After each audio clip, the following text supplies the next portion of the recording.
Fala aí, galera da RPG Brasil, a gente tá no ar com mais uma edição do nosso Storycast, que já é a edição de número 3, ou seja, se vocês ainda não assistiram, ou ouviram, no caso, o primeiro e o segundo, por favor, façam isso, né? Eu sou o Sr. Brum, vou começar hoje mandando o meu abraço pra Deus, pra contrariar o povo que acha que o RPG é capeta. Esse é o meu abraço! Você me roubou! Tá. Então eu vou mandar um abraço pro capeta pra contrariar a galera. Mas eu sou de Deus. Eu estou na página da RPG Brasil. Fala aí, galera, eu sou o Nick e queria mandar um abraço pras filhas da Cacofônia, porque elas nunca vão aparecer no nosso histórico. Que sacanagem. Fala aí, galera, eu sou o João Vitor, seu hooligan na página da RPG Brasil, e o meu abraço vai diretamente para os Yeti, que são os únicos seres sobrenaturais que eu acredito que, ó. Bom, galera, o Storycast de hoje, a gente, na verdade não só o de hoje da semana que vem, a gente resolveu falar de seitas, né, já que a gente fez a introdução de personagem, a gente já falou sobre os 13 clãs, então a gente vai começar a introduzir pra vocês agora o princípio das seitas, onde esses clãs são alocados. São duas seitas as mais importantes, que são a Camarilla e o Sabá. Só que como o áudio passado foi com mais de 2 horas, quase 3 horas, e esse iria ficar, se a gente fosse falar dos dois ao mesmo tempo, por volta de umas 4, 5 horas, a gente resolveu dividir em 2 partes, né? O tema seita vai ser dividido em 2 partes, que vai ser o Storycast de número 3, que é o de hoje, e o Storycast 4, a gente vai continuar falando de seita, só que a gente vai entrar na parte do Sabá. Isso mesmo. E se vocês que acompanham a página do RPG Brasil ainda não ouviram os Storycasts passados, façam isso que eles são muito bons e vai ajudar demais pra quem não chegou nessa parte agora. Pois é, isso é bom também pra você conhecer um pouco mais da gente e das nossas ideias sobre cada clã. Sim, galera, a gente tá dando aqui também uma não é uma pincelada, mas uma englobada pra vocês do que é a Camarilla. Não tá escrevendo tudo que está no livro da Camarilla. Isso mas mesmo. A gente vai ajudar bastante vocês com isso. É muito bom o Sen ter falado isso, galera, porque a gente recebeu algumas, não críticas, mas algumas sugestões, como a gente tem pedido muito que vocês façam isso à medida que os Storycasts forem passando, porque é sempre bom ter o retorno do que vocês estão achando. Uma coisa que a gente gostaria de esclarecer é, a gente traz com os Storycasts informações que a gente acha que seria bom vocês saberem sobre o jogo. Não quer dizer que o tema que a gente vai abordar na semana vai falar tudo que tá nos livros, até porque são mais de 60 edições de livros ao todo, e se a gente for falar detalhadamente sobre cada uma delas, até não tem uma finalidade que a gente vai até fazer com que vocês não comprem os livros ou não tenham esse cuidado. Então, ou seja, a gente pincela da melhor forma possível. Se a gente ficou com alguma observação pendente ou que vocês gostariam de ter escutado, entra a parte que a gente pede também todo o podcast, todo o Storycast que a gente faz. Manda e-mail dando sugestões, falando o que vocês acharam mesmo, comentando se gostaram ou não, porque querendo ou não a gente bota a voz à tapa aqui pra vocês, além de conhecerem, também falarem o que vocês acham. Puxando esse assunto, né, de divulgação e tudo mais, curtam a nossa fanpage no Facebook, acessem o nosso Twitter, todo esse material de divulgação da RPG Brasil vai estar nas descrições abaixo do nosso Storycast, e a gente conta muito com a ajuda de vocês, e muito obrigado às pessoas que vêm seguindo a gente e escutando a gente desde então. That's how it starts.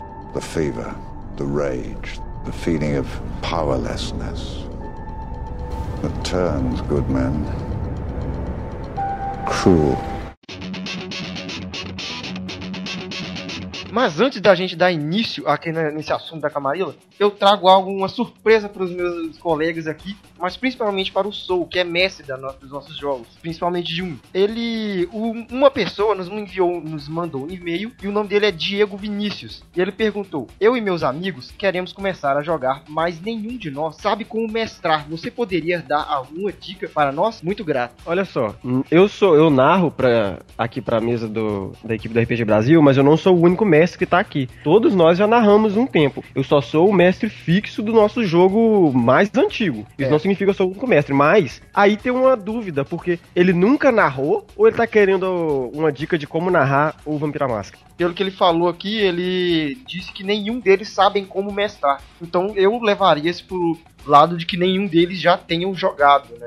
Tá. Olha só, eu vou dar a dica de mestre porque eu narro o Vampira Máscara, ou seja, eu foco no horror pessoal. Então eu não sei dar dica de pra quem vai jogar D&D ou esses jogos medievais mais fantasiosos.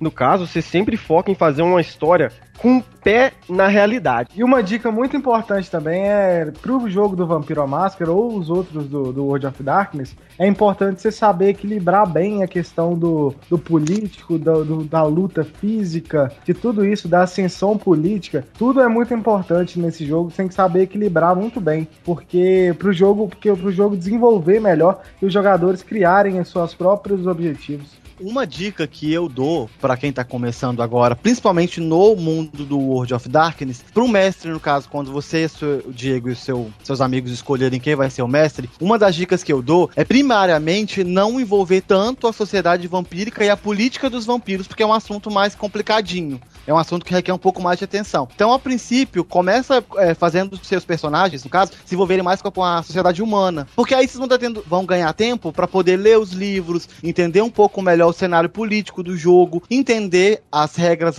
do jogo sobre batalha, que foi o que o Nick falou, que existem duas interpretações. Inclusive, a nossa mesa usou uma interpretação por um longo tempo do sistema de luta até conseguir se adaptar com o sistema original do jogo. Então, é sempre uma questão de se envolver mais primariamente no mundo dos humanos, até que vocês tenham a maturidade de se envolver muito no mundo dos vampiros. Sim, essa é uma boa dica, sim, porque também o mestre, ele tem que vir já preparado, já munido para o jogo, porque ele tem que ler mais, ele tem que saber tudo, muito mais que o jogo jogador.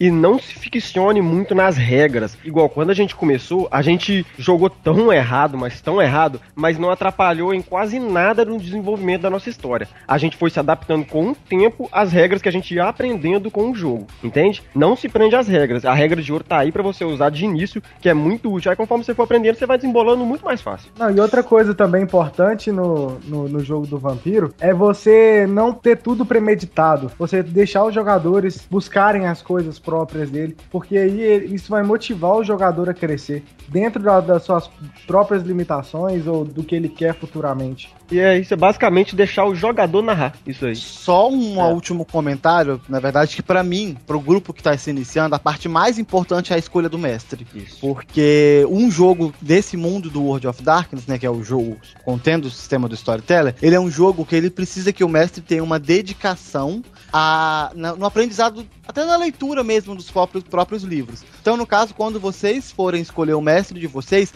pegue aquele que goste de ler e aquele que vai ter tempo e paciência para desmembrar esse mundo, porque esse mundo é imenso. E nós estamos aqui para ajudar vocês. Exatamente. Se precisar de alguma coisa, mande e-mail pra gente que a gente se disponibiliza a ajudar. Inclusive, pode ser, vou lançar esse desafio aqui agora, vocês vão votar também, né, nas nossas redes sociais, se vocês concordam ou não, com um podcast, talvez, ensinando mestres a narrarem. Uou! Aí. Olha aí, ó.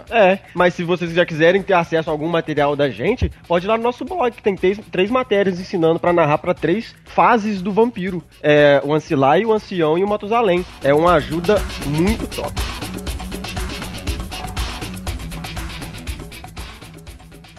That's how it starts. The fever, the rage, the feeling of powerlessness that turns good men cruel.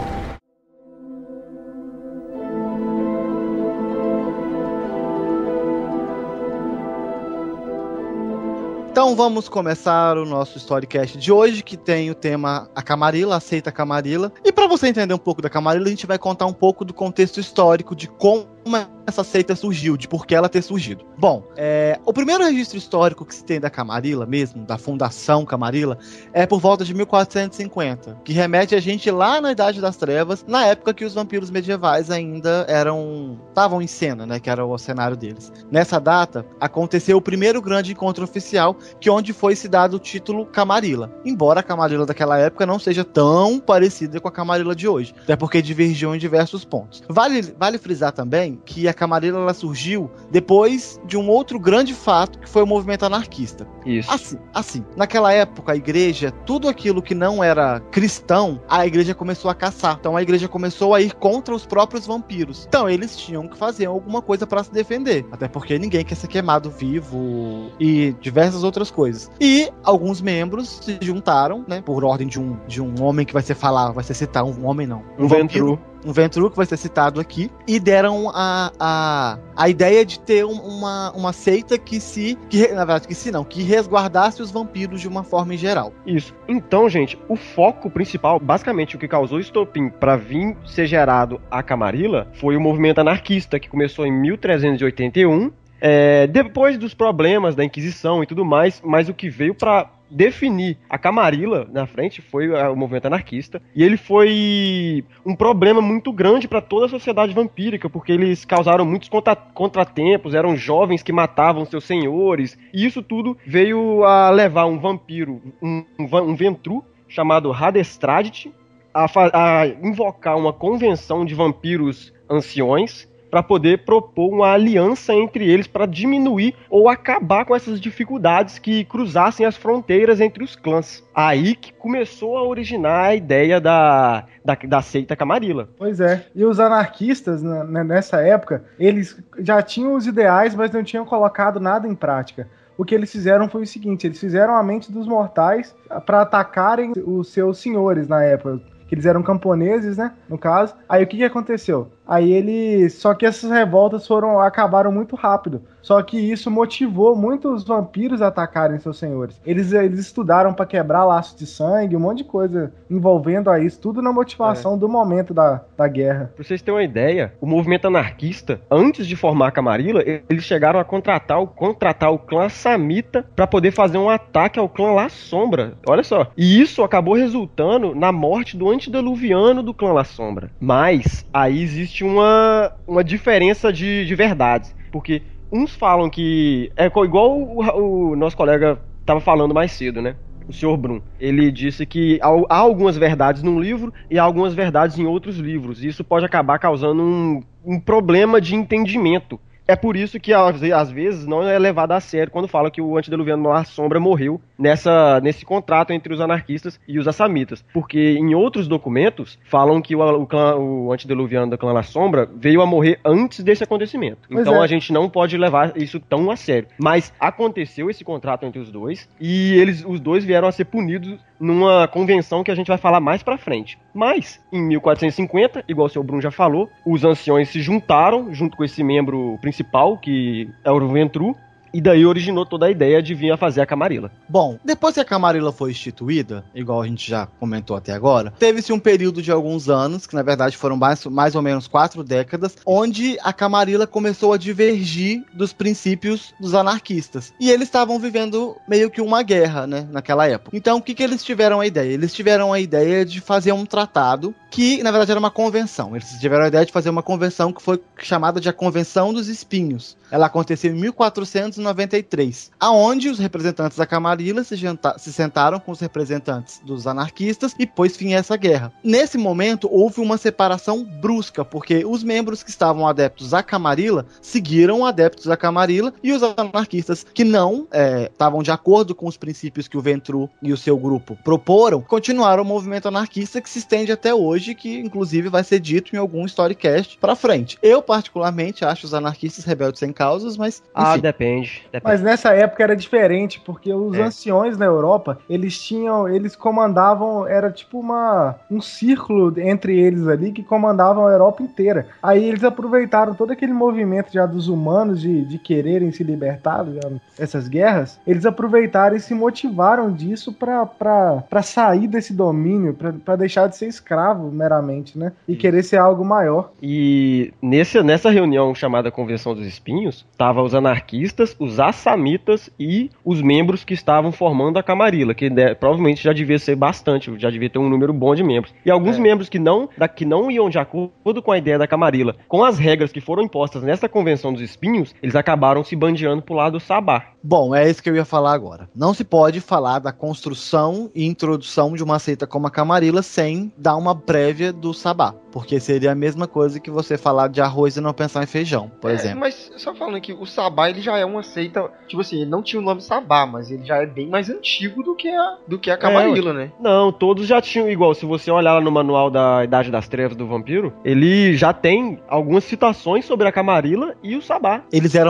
Nessa época, eles não tinham os nomes de Camarilla e Sabá, mas eles já tinham pré-organizações políticas que davam a entender de que essas seitas iriam aparecer em algum momento. Bom, depois que teve esse acontecimento da Convenção dos Espinhos, foram divididos em Camarilla, e os anarquistas, e o princípio da mão negra. Esse assunto a gente não vai tocar muito agora, porque é o assunto do próximo Storycast. Bom, mas com isso, todos separados, todos divididos, cada um dentro da sua cerca, né? Pode-se falar assim. Porém, a caça às bruxas, que foi um longo período, não acabou. E ela continuou por mais uns 100 a 200 anos, mais ou menos. Onde vampiros foram tirados dos seus refúgios e queimados em praça pública por serem considerados seres demoníacos, por usarem magia negra, por irem contra a igreja, e assim foi. Até que um momento teve uma grande revolta e foi quando basicamente o Sabá surgiu, que isso vai ser explicado no próximo. Vamos dar um salto agora de mais ou menos uns 200 anos e vamos entrar no século 17, que é onde a gente vai contar um fato que aconteceu na Europa, que é extremamente importante para vocês se situarem na criação das seitas. No século 17 já existia um Sabá, ele já era uma instituição formada. Só que o Sabá ia muito contra os princípios da Camarilla, até porque os princípios deles são opostos, e o Sabá já era uma pedra no sapato da Camarilla. Então o que a Camarilla resolveu fazer? Vamos expulsá-los da Europa.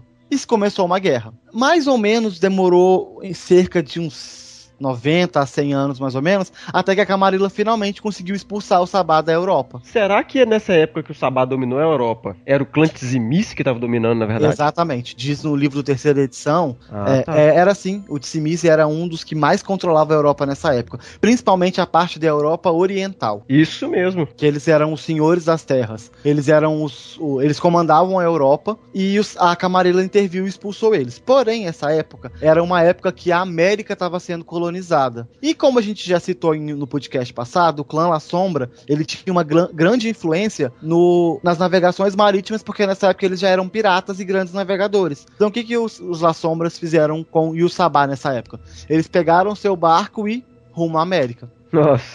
Uma curiosidade interessante sobre esse estopim da guerra foi que quando começou essa guerra dos anarquistas quererem matar os anciões, que aí futuramente se reuniram para fundar, foi que um Bruhá chamado Tyler matou o seu ancião. O seu ancião, no caso, não que tinha mordido ele, mas o cara que era o senhor dele, tá ligado? Que era que ele tinha que era o superior dele nessa torre mesmo. Ele era um Ventru. Ele matou esse Ventru, que motivou muitos outros depois disso a lutarem também por sua libertação.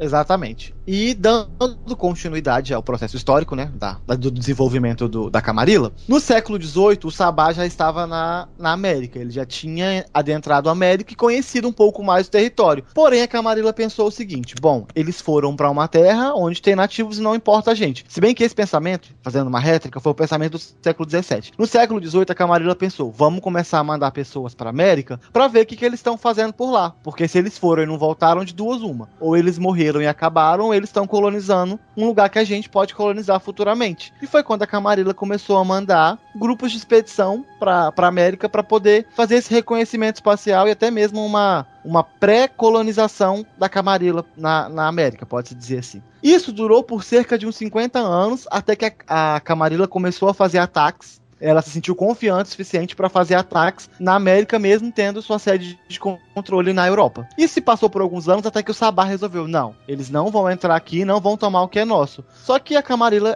numericamente falando, ela é uma seita que possui mais membros que o Sabá desde os princípios, porque a Camarilla é uma organização que veio antes. Ela se fundou antes, mesmo ambos tendo princípios antes das fundações das suas seitas. E acabou que o Sabá dominou grande parte da América, mas a Camarilla continuou com algumas sedes. E isso se arrastou até o século XIX. Se você quiser falar alguma coisa, Felipe, pode falar. Eu tenho uma curiosidade aí maneira também sobre essa época. Não sobre essa época, sobre a Camarilla no geral. Ela é considerada por todos a maior seita dentre todas as criaturas sobrenaturais. Por exemplo, ela é a maior seita não só vampírica, ela é a maior seita dentre todas as outras de outras criaturas.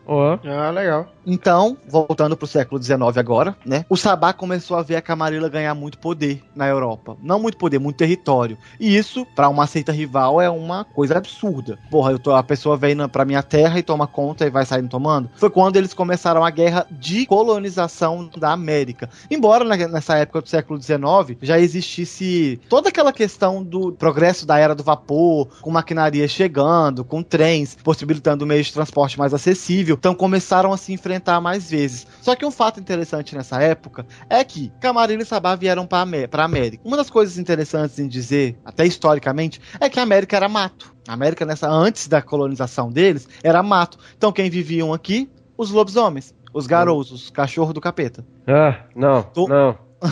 Eles viviam, infelizmente, eles viviam aqui. Só que no século XIX eles começaram a se sentir acanhados do caralho, revoltados, a palavra certa, porque vampiros estavam entrando em suas terras. Foi onde se começou uma guerra não só do Sabá contra a Camarilla, mas do Sabá contra a Camarilla, do Sabá contra os lobisomens e dos lobisomens contra o Sabá e contra a Camarilla. Então, ou seja, começou uma guerra geral nessa época, aonde foram delimitados alguns territórios através de porrada, porque não houve nenhum acordo formal, pelo menos eu não encontrei em nenhuma das edições que eu li, que eu estudei para poder falar sobre isso, não teve. Por um grande período, né, durante essas guerras, a Camarilla tem uma quantidade numérica menor de membros, e o Sabá ter maior, e os lobisomens estarem presentes, interferindo nisso, o Sabá quase conseguiu expulsar a Camarilla da América de volta para a Europa. Só que um fato muito legal que aconteceu. Legal para quem é fã da Camarilla e péssimo para quem é fã do Sabá. Dentro do Sabá, nessa época, houve uma guerra interna. Anciões se voltaram contra anciões. Os vampiros em si se voltaram contra os próprios vampiros e quebraram a hegemonia de poder do Sabá, o que permitiu que a Camarilla se mantivesse instalada nos Estados Unidos. Nossa, então foi sorte. A Camarilla só não foi expulsa da América por pura sorte. Sorte não, né? Por uma questão política que eles tiveram na época. Inclusive, isso foi uma briga que incluía os dois maiores clãs do Sabá, que são os Simícios e La Sombra. Pois é, e muito dessa vitória também foi dada devido aos Nosferatus, que ajudaram muito nessa guerra, informando, né, como informantes da Camarilla, porque eles chegavam a descobrir informações de guerra mesmo e ajudavam os caras, chegavam detonando mesmo o Sabá, sabendo as estratégias deles. Isso é muito perigoso. Bom, aí continuando, né, se instalando no século XX, começaram a época que é a mais próxima da gente, onde já tinha todo o progresso tecnológico. Pra época, tá? A gente não vai contar o próximo progresso tecnológico que a gente tem hoje no começo do século XX, não, porque não tinha quase nada do que a gente tem hoje. Só que já era uma idade muito mais avançada. Com isso, a civilização humana, propriamente dita, já foi se organizando em alguns outros fatores. E quem acha que os criadores do livro não foram espertos o suficientes para colocar fatos históricos, colocaram sim, inclusive a participação de vampiros durante a época das guerras, a Primeira e a Segunda Guerra Mundial. Lógico que não foram usados vampiros contra humanos, até porque a maioria das guerras acontecia durante o dia. Então era uma coisa meio que... mas mesmo que fosse, não dava, a proporção de vampiro é muito pouca. Exatamente, tem isso também. Mas durante a Segunda Guerra Mundial, a Camarilla tomou um lado e o Sabá tomou o outro, porque eles tinham interesses nos rumos que a humanidade iria levar. Então eles continuaram travando guerras entre si, contra os próprios membros, contra a seita oposta, no caso, foi a Camarilla contra o Sabá, mas apoiando os lados diferentes da guerra, que cada um tinha um interesse diferente. O Sabá, então, eles foram os nazistas? Então, eu não posso te afirmar que foram os nazistas, vide que quem tomava conta da Europa na época era a Camarilla. Então, galera, vocês que sabem aí, ó, vocês avisam, vocês falam pra nós aí. Então, ficou uma coisa meio confusa, o livro não explica para que lado cada um tomou. Lembrando que a gente está retratando documentos que a gente tem em mão, gente. Isso não é nada inventado, isso não é nada a gente está retratando o que os livros falam. Os livros não citam que lado cada seita tomou, mas diz que durante o período da Primeira e da Segunda Guerra Mundial, as seitas tomaram algum lado por interesse pessoal mesmo, do que a guerra poderia proporcionar aos vampiros, em quesito de evolução humana. Hoje aqui a gente tá entendendo o lado da Camarilla, né? Então a gente vai defender ela. Exatamente. Eu sou Camarilla de coração. Eu acho que eu não sou nada, eu sou independente.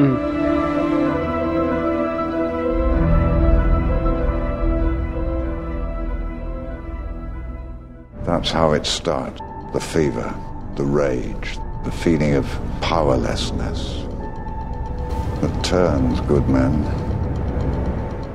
cruel.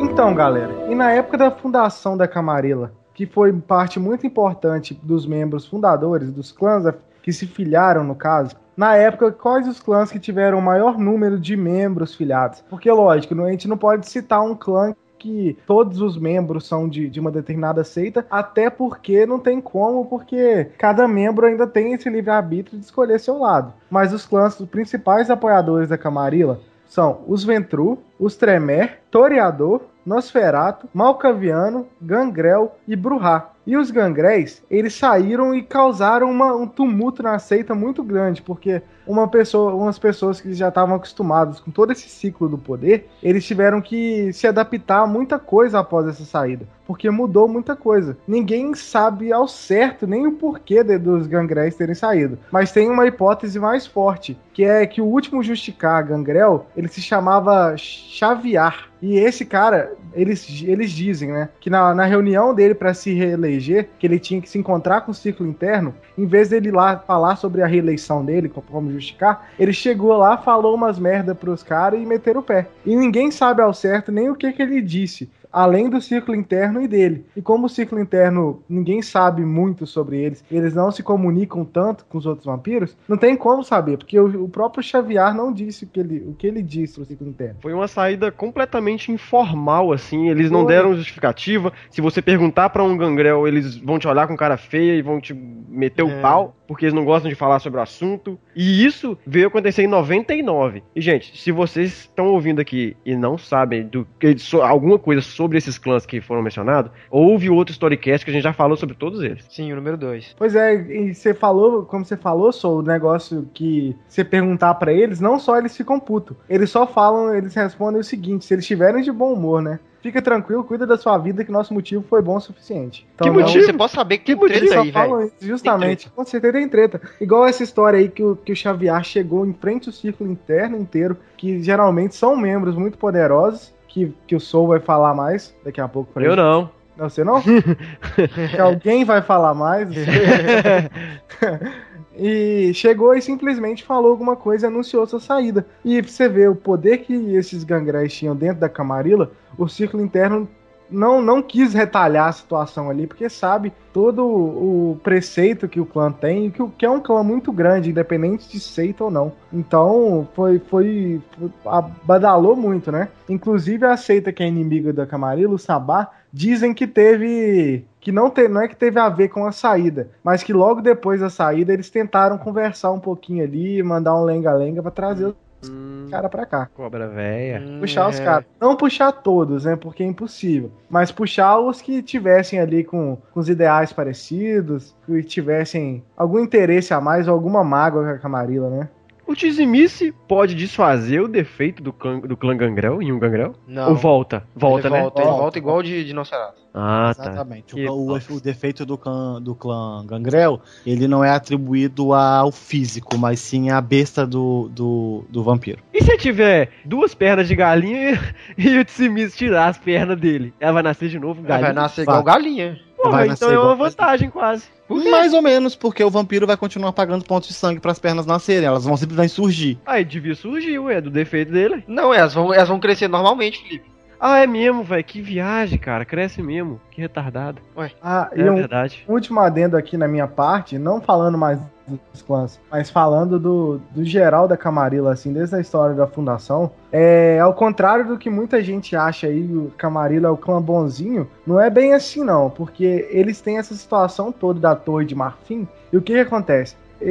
Quem tá de fora até fala, eles falam o seguinte, que eles adoram, eles querem subir de posto na Camarilla, porque o pessoal da Camarilla, além de respeitar mais os superiores, eles adoram ter muito subordinado. E como a Camarilla tem muito membro, você chegar num posto alto, você tem muita gente abaixo de você. E a galera respeita o seu membro superior. Bom, pelo menos a sua grande maioria, né?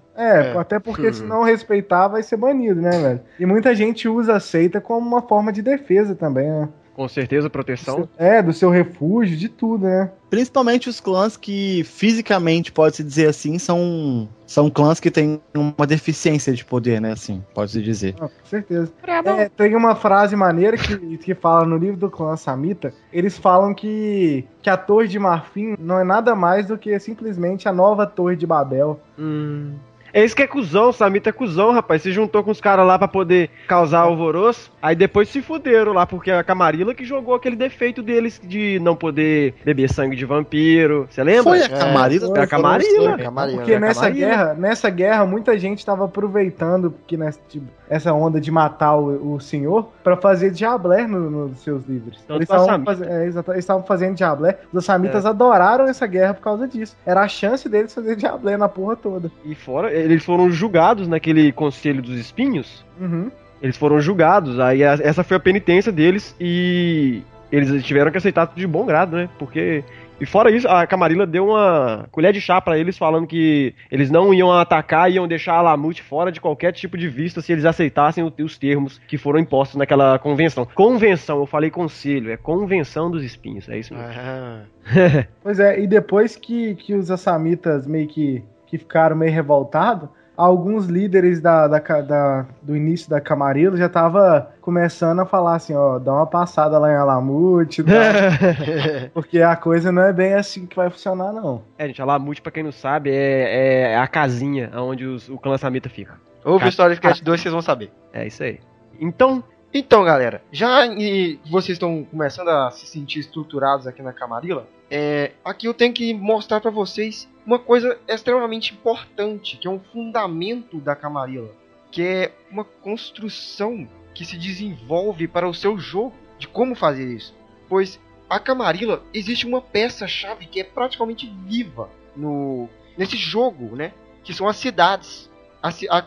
Cada seita possui a sua cidade. Elas fazem esse domínio que se desenvolve entre guerras e poder por meio de conquistar essas cidades. E o mestre, ele sempre tem que estar preparado para qualquer coisa. Quando ele constrói a sua crônica em cima da Camarilla, ele tem que estar construindo a sua cidade, onde vai se desenvolver essa narração. Então, basicamente, um narrador ele tem que estar preparado para quando aquele jogador vier e falar: ah, eu quero ir para esse lado aqui. E você não está preparado para isso. Você vai ter que fazer coisas para que o jogador se sinta... Não é à vontade, ele se sinta fraquejado aí para aquele caminho que você acabou não construindo. Essa vai ser uma dica onde a ambientação é muito forte, pois o grupo ele vai ter que interagir nessa cidade. E essa cidade tem que ter todos os detalhes em todos os seus mínimos detalhes. Enquanto maior, melhor. Para você, mestre, principalmente. Então é por isso que você tem que saber do que está sendo dito aqui. Você tem que saber.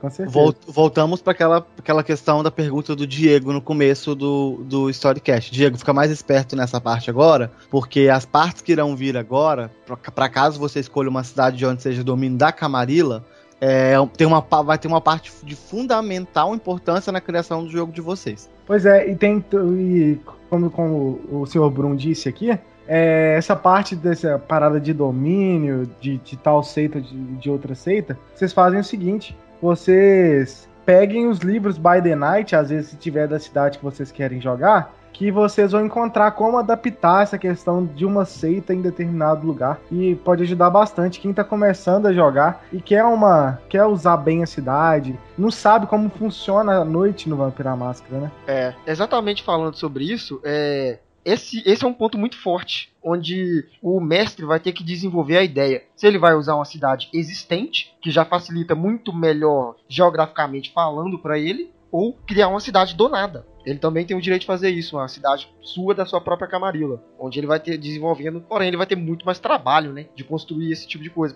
mas vai ter muito mais domínio sobre ele, que ele já vai ter aprendizado maior sobre a sua própria cidade. Aí ele vai ter que montar tudo, né?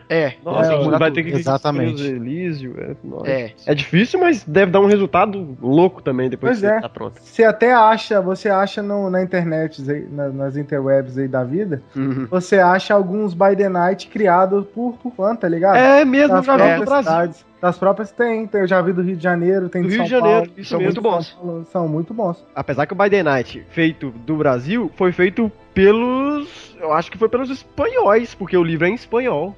Entendeu? Mas ficou muito bom, velho, ficou muito legal. Ficou muito maneiro mesmo. Eu vou dar um exemplo aqui bem rapidinho, de como a cidade pode virar uma arma na mão de um vampiro correto ou de um mestre correto. Vamos dar um exemplo que o Nosferatu ele controla a rede de água da cidade, porque ele é capacitado disso, ele tem inteligência, geralmente ele vive ao redor disso, não é? A estação de água está sob domínio dele. Então, basicamente, ele vai ter muito mais poder do que uma pessoa que tem um grupinho de ocultistas com armas, que vende armas e drogas na cidade. Ele vai dominar muito mais, porque ele pode comandar doenças que ele pode espalhar pela cidade, ele pode comandar a população humana que ele vai comandar pela cidade, e isso geralmente interfere fortemente no prazer ali de trabalhar com as cidades para o mestre. Isso é importante pra caramba, só. Nossa, o quanto que eu já usei a cidade. Uma dica, né, pra quem tá iniciando uma mesa, que eu vou dar agora, né, pra poder ajudar todo mundo.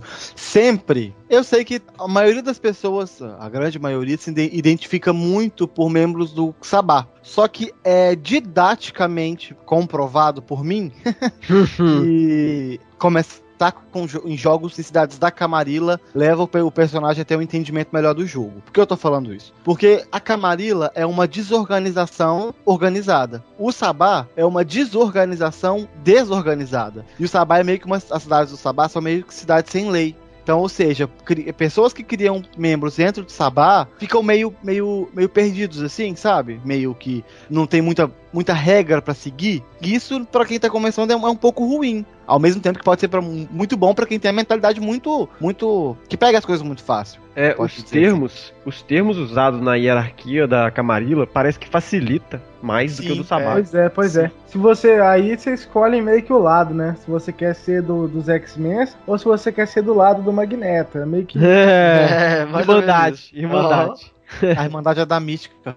Ô, gente, a gente não tá dizendo aqui que o Sabá não possui uma estrutura própria. Ele possui, é bem grande também, tanto quanto a da Camarilla. Só que os seus feitos e como eles promovem eles é totalmente diferente e bem mais violento. Com certeza, porque até que a Camarilla tem esse lado um pouco mais liberal que o Sabá também. Não em questão de você poder fazer o que você quiser. Mas, por exemplo, você tem muito mais contato com seus superiores dentro da Camarilla do que dentro do Sabá. Então, o que acontece? Você vai ser muito bem tratado pelo seu superior, na maioria das vezes, se você não pegar um príncipe louco, né? Mas o que pode acontecer também? Tem lá a Camarilla, é bem a questão daquela lei de Talião, né? Olho por olho, dente por dente. Você respeita as leis da nossa seita e a gente vai te respeitar. Mas se não respeitou, fera, aí você tá fudido, meu irmão. Falando nas leis, vamos então entrar de uma vez nas regras principais da seita Camarilla? Vamos. Bora lá.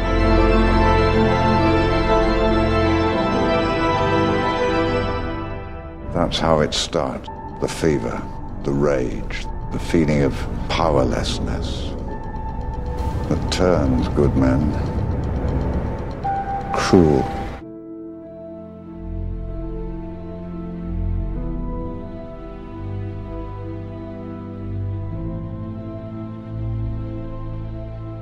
A primeira tradição, ela se chama a Máscara. Bom, basicamente, ela define tudo o que a Camarilla representa. Ela diz que os vampiros devem se esconder dos olhos dos mortais. Por que a máscara? Bom, a preservação da sociedade vampírica, ela depende de se esconder. Essa é a visão da Camarilla. Ela depende de se esconder dos mortais. Uma coisa legal a se falar é que esse princípio da máscara, ele foi tido depois que os vampiros conseguiram fugir daquela época da Inquisição, que eles eram condenados à morte por serem considerados criaturas do diabo. Na verdade, não, Fael. A máscara foi o primeiro fundamento implantado pelo Ventru. Ele criou a Camarilla com o ideal da máscara. Sim, porém naquela época, se você for parar pra olhar, humanos sabiam que vampiros existiam. Depois da Inquisição, foi considerado que instituíram a máscara para os humanos não saberem mais que os vampiros existiam. Não, e não é só por isso também. Na época da Inquisição foi importante, porque eles não podiam quebrar a máscara pra Inquisição não vir atrás deles, entendeu? Por isso que era um fundamento importante. Bom, gente, como é que eles espalham esse dilema da máscara? Tá escrito bem assim. Esses escritos que você encontra sobre cada tradição, seja na terceira edição ou no guia da Camarilla, eles podem diferir de cada manual e também de cada edição, ou na visão de clã para clã. Isso pode ser diferente para cada um, mas a base é a mesma e todos têm que seguir igual. É assim: não revelarás tua verdadeira natureza àquele que não sejam de sangue. Fazer isso é renunciar ao seu direito de sangue. Gente, basicamente é o seguinte: se você violar essa lei em específico, você vai ser caçado à morte, porque ela é a lei principal e não pode ser quebrada de maneira alguma. Ela é inviolável.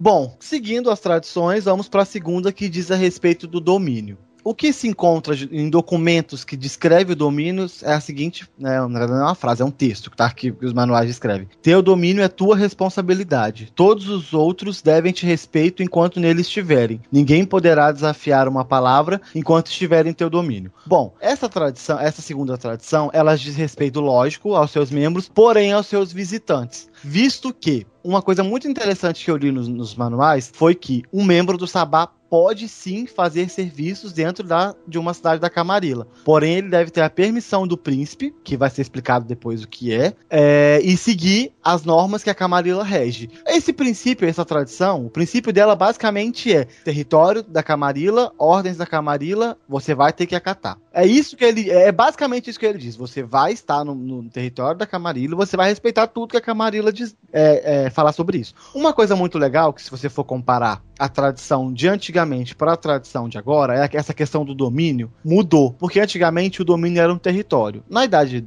medieval, um território era um reino. Hoje em dia, um território pode ser uma cidade, que é comandada por um príncipe, né, como já disse que vai ser citado, só que esse território pode ser dividido em cidades, bairros ou até mesmo distrito, onde esse vampiro que toma conta da cidade pode delegar pessoas para tomar conta dessas subdivisões, porém a ordem final sempre vai ser do príncipe da cidade. E tem o lance também, esse do domínio, dentro da sua casa também é seu domínio. É isso mesmo. Dentro da sua casa você tem moral. O cara tá dentro da sua casa, ele não pode tratar mal. É isso mesmo. Essa parte também ela é muito importante para o conhecimento dos membros da Camarilla na própria cidade. É para isso que ela quase, entre aspas, existe. Para que o príncipe tenha conhecimento total de todos os membros que estão na cidade. Outra coisa também que eu encontrei no manual da terceira, da Camarilla, o manual da Camarilla, na verdade, que fala sobre isso, é que hoje em dia a quantidade de vampiros por domínio, né, por cidade, por parte onde o príncipe toma conta mesmo, é extremamente reduzido em relação à Idade Média.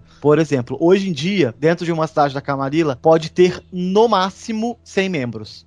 Isso é quando é uma cidade muito grande. Por exemplo, como Nova York, que é uma cidade extremamente grande, um polo vampírico, pode ter 100 membros no máximo. E isso é quando tá no ápice dela. O príncipe pode dividir, né, no caso a cidade, em distritos e nomear representantes. Porém, foi aquela parte que eu disse que a Camarilla é uma coisa meio desorganizada, porém uma coisa mais organizada. Anciões tendem a tomar domínios para eles e se autotitularem responsáveis. Resumindo, cabe ao príncipe deixar eles lá ou tomar uma decisão mais severa. Embora a grande maioria acho que não vê muita necessidade não, porque o príncipe também é o poder maior. Se o ancião tomar um domínio e fizer merda, ele que vai pagar por ele, porque a própria tradição diz isso. E isso já vem para a terceira tradição, que é a tradição da progenie.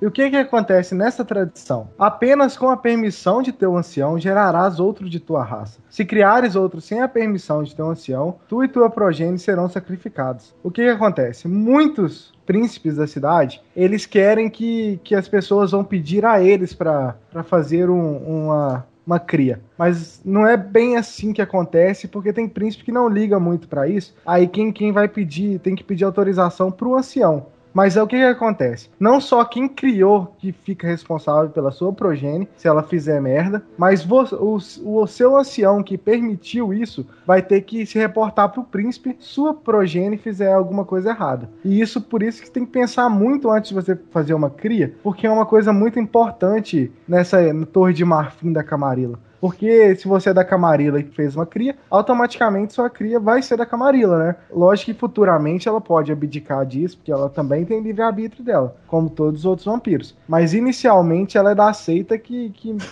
o criador é, né? Então, o mestre que for deixar um jogador ter uma progenie, ele tem que estar ciente de que o jogador tá sob o risco da próxima tradição que vai vir agora, e que é bem perigosa. Uma coisa legal é essa parte sobre a progenie que tem que falar, no caso, igual foi dito sobre a cria, existe não sei se é um evento, na verdade, eu sei que é uma fase, que é onde a Camarilla dá aval pra cria do ancião, pra ela responder pelos seus próprios atos. Durante um bom período de tempo, a partir do momento que é criado um novo vampiro, o ancião responde por ele, assim, dentro da fase da criação, até uma certa parte. A partir daí, ele vai... É a mesma coisa que, sei lá, uma mãe passarinho ensinando um passarinho a voar. Uma hora ele vai voar sozinho e vai embora pra longe dela. Aí ela já não vai ter que ter cuidado de alimentação, essas coisas do gênero. É basicamente a mesma coisa com o vampiro. Porém, tem que ter o aval da Camarilla pra isso acontecer. Por isso que vocês podem perceber que todas essas outras tradições, elas são, de certa forma, um pouco para proteger a máscara. Porque, por exemplo, a outra, que não pode ter... A do domínio, que não pode ter muito vampiro numa área. Essa da progenie também, que já responde diretamente com essa também. E com a máscara, porque um vampiro inicial não tem tanto controle da besta a besta interna contra um vampiro que já é mais velho. Então, indiretamente, estão todos envolvidos com a máscara, que é a tradição fundamental da Camarilla. Isso já puxa a quarta tradição, que complementa a terceira, que é a tradição da responsabilidade, que diz que aqueles que criares serão tuas próprias crianças, até que sua progenie seja liberada. Tu os comandará em todas as coisas. Os pecados de seus filhos recairão sobre ti. Então, isso já complementa a progenie, porque todos os vampiros que conhecem o ato de abraçar, talvez vocês aí ouvintes mais novos e que não conhecem tanto vampiro, o ato de abraçar, ele é o ato em que transforma o humano em vampiro, né? Ele não nasce sabendo tudo do mundo cainita. Ele nasce sem conhecimento, e isso quem vai passar é o ancião dele. Ele não nasce sabendo as regras e os costumes. E só por isso já é uma preocupação inerente de todos os líderes e príncipes das cidades da Camarilla. Então basicamente é o seguinte, se a sua cria fizer uma cagada, o responsável é você. Sim, esse vampiro, ele recebe os direitos, que recebeu o direito de gerar uma cria, ele vai carregar consigo todos os problemas que essa cria gerará. Pois a inocência desse neófito que acabou de criar, ele pode gerar um atentado violento à máscara pelo seu próprio desconhecimento, não é? E já dizendo aquela parte que o Nick falou sobre a progenie iniciar na Camarilla, ela é entre aspas essa parte. Pois a responsabilidade não fica por cima do ancião de deixar a cria dele na Camarilla. Ela vai ser julgada até quando ela ser seu próprio responsável si mesmo. Ele vai ser totalmente avaliado pelos membros da Camarilla. E se o príncipe pensar em aceitá-lo, aí, quando ele já deixar de ser neófito e estar mais desenvolvido, e estar mais ciente das coisas, aí talvez ele entre na Camarilla. Ele não inicia já direto de boca na Camarilla. Bom, seguindo as tradições, agora vai para a quinta tradição, que diz sobre a hospitalidade da Camarilla. Como se portar. Bom, a quinta tradição, ela diz o seguinte: honrarás o domínio do teu próprio. Quando chegares a uma cidade estrangeira, tu te apresentarás perante a quem a governa. Sem a palavra de aceitação, tu não és nada. O que basicamente essa tradição diz? Chegou numa cidade, se reporte ao príncipe dela que você tá ali. Só que essa é uma tradição que nem sempre ela é seguida, não pelos membros da Camarilla, porque eles são mais educados, na verdade. Eles têm essa torre de marfim como uma verdade absoluta pro clã, pra seita. Então os outros membros de Camarillas que vão para as cidades da Camarilla chegam e se apresentam. Porém, outros não fazem isso. Uma coisa muito legal dessa tradição, né, que eu li, foi que você tá numa cidade. Vamos supor que você é um vampiro Camarilla que tá numa cidade da Camarilla. Se o príncipe não quiser que você casse durante as noites, você não pode. Tudo que você vai fazer numa cidade onde você é o visitante tem que ser autorizado pelo príncipe. Tudo. Se você entrar num domínio de um... Vamos supor, você tá no domínio do príncipe. Você entrou e caçou, e por acaso, alguma eventualidade, o cara representante da área onde você tá é muito Zé Buceta e te denunciar, o príncipe vai averiguar, porque teria que ter o aval dele também. É meio estranho, assim, se você for olhar. Não, eu acho importantíssimo, velho. Eu acho importantíssimo. Pra quem não sabe, os vampiros, eles possuem suas próprias áreas de caça, que ficam definidas pela algumas ruas, talvez quintais, onde os humanos passam, e tal vampiro está fixado naquele lugar, e aquele lugar é dele. Isso existe. E essa invasão a essa área pode provocar um probleminha aí também. A última... Nossa, eu tinha esquecido disso, é muito importante. Por exemplo, você chegou a uma cidade onde tem um príncipe. Assim que você chega, que você se apresenta para esse príncipe, você deve jurar...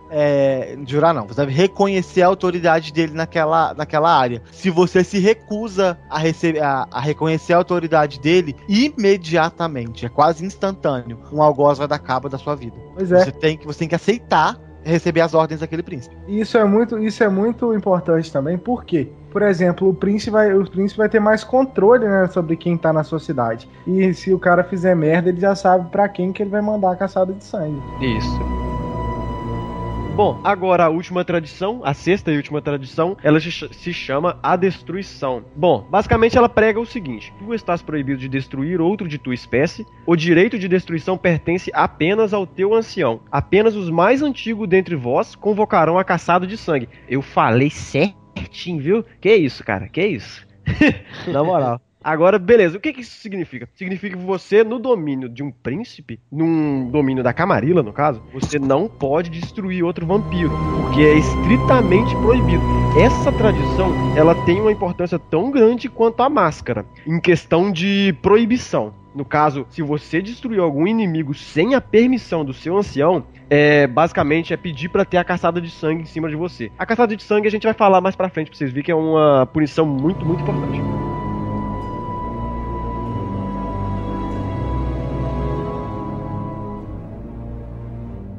That's how it starts.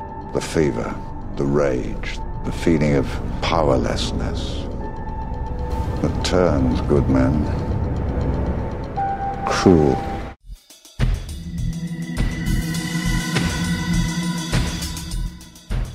Então, galera, já indo para uma outra parte, para a parte da hierarquia dos cargos que a Camarilla possui, já na Torre de Marfim, a tão chamada, né? Nós já vamos começar com os mais altos, possivelmente os membros mais misteriosos de toda a Camarilla, os membros do Círculo Interno. É eles quem definem todo o rumo de toda a seita durante 13 anos seguidos. Eles são os membros primogênitos, assim, e não é confirmado que são os primogênitos dos clãs da Camarilla. Mas é o que diz a respeito, né? Sendo que a gente já sabe aqui pelos nossos estudos, um Tremere aí que tá com o dedinho lá, né? Ah! Não é? Lembrei. Pois é, esse, se não me engano, é o único membro do Círculo Interno que a gente tem conhecimento, por exemplo. É verdade, é verdade. Ô, gente, é o Étrios, é o Étrios. Étrios. Eles se reúnem de 13 em 13 anos para decidir todos os problemas que a Camarilla sofreu e as linhas com que ela vai mudar pelos próximos 13 anos. Como eles são o gerente maior da Camarilla, é esses caras que definem como ela vai prosseguir durante essa linha de tempo. Eles são extremamente poderosos, visto que, cara, não dá pra você pegar aí a sua ficha de 7ª, 6ª, talvez não, 5ª geração, não dá pra você comparar com esses caras. É verdade. É uma coisa que você não consegue imaginar quase. Tanto forte. Que quase você não sabe nada deles, né? Praticamente você não sabe nada deles. Sim, exatamente. Eles são os membros mais reservados da Camarilla. Geralmente nunca foram vistos ou falados. E quem tenta descobrir os seus segredos provavelmente vai acabar morrendo. Só os 6 Justicar que conhecem eles, né? Porque eles são meio que a extensão da vontade do Círculo Interno. Mas dito... eu vou falar depois. E uma informação importante também, que é bacana sobre o Círculo Interno, é que uma decisão para ser aprovada, como se fosse uma nova lei, né, no caso, tem que ser unânime por todos. Se um desaprovar, os outros não vão aprovar também. A lei não vai ser aprovada. Eles têm que ser muito sábios mesmo pra poder 13 negros apostar igual. Pois é. E é eles quem domina uma coisa chamada Lista Vermelha. Ela fica para depois, daqui a pouquinho. Mas são eles que convocam, que assinam a Lista Vermelha e colocam o nome de um inimigo lá. Que é a pior coisa que um inimigo pode sofrer. Não sabia disso. Massa.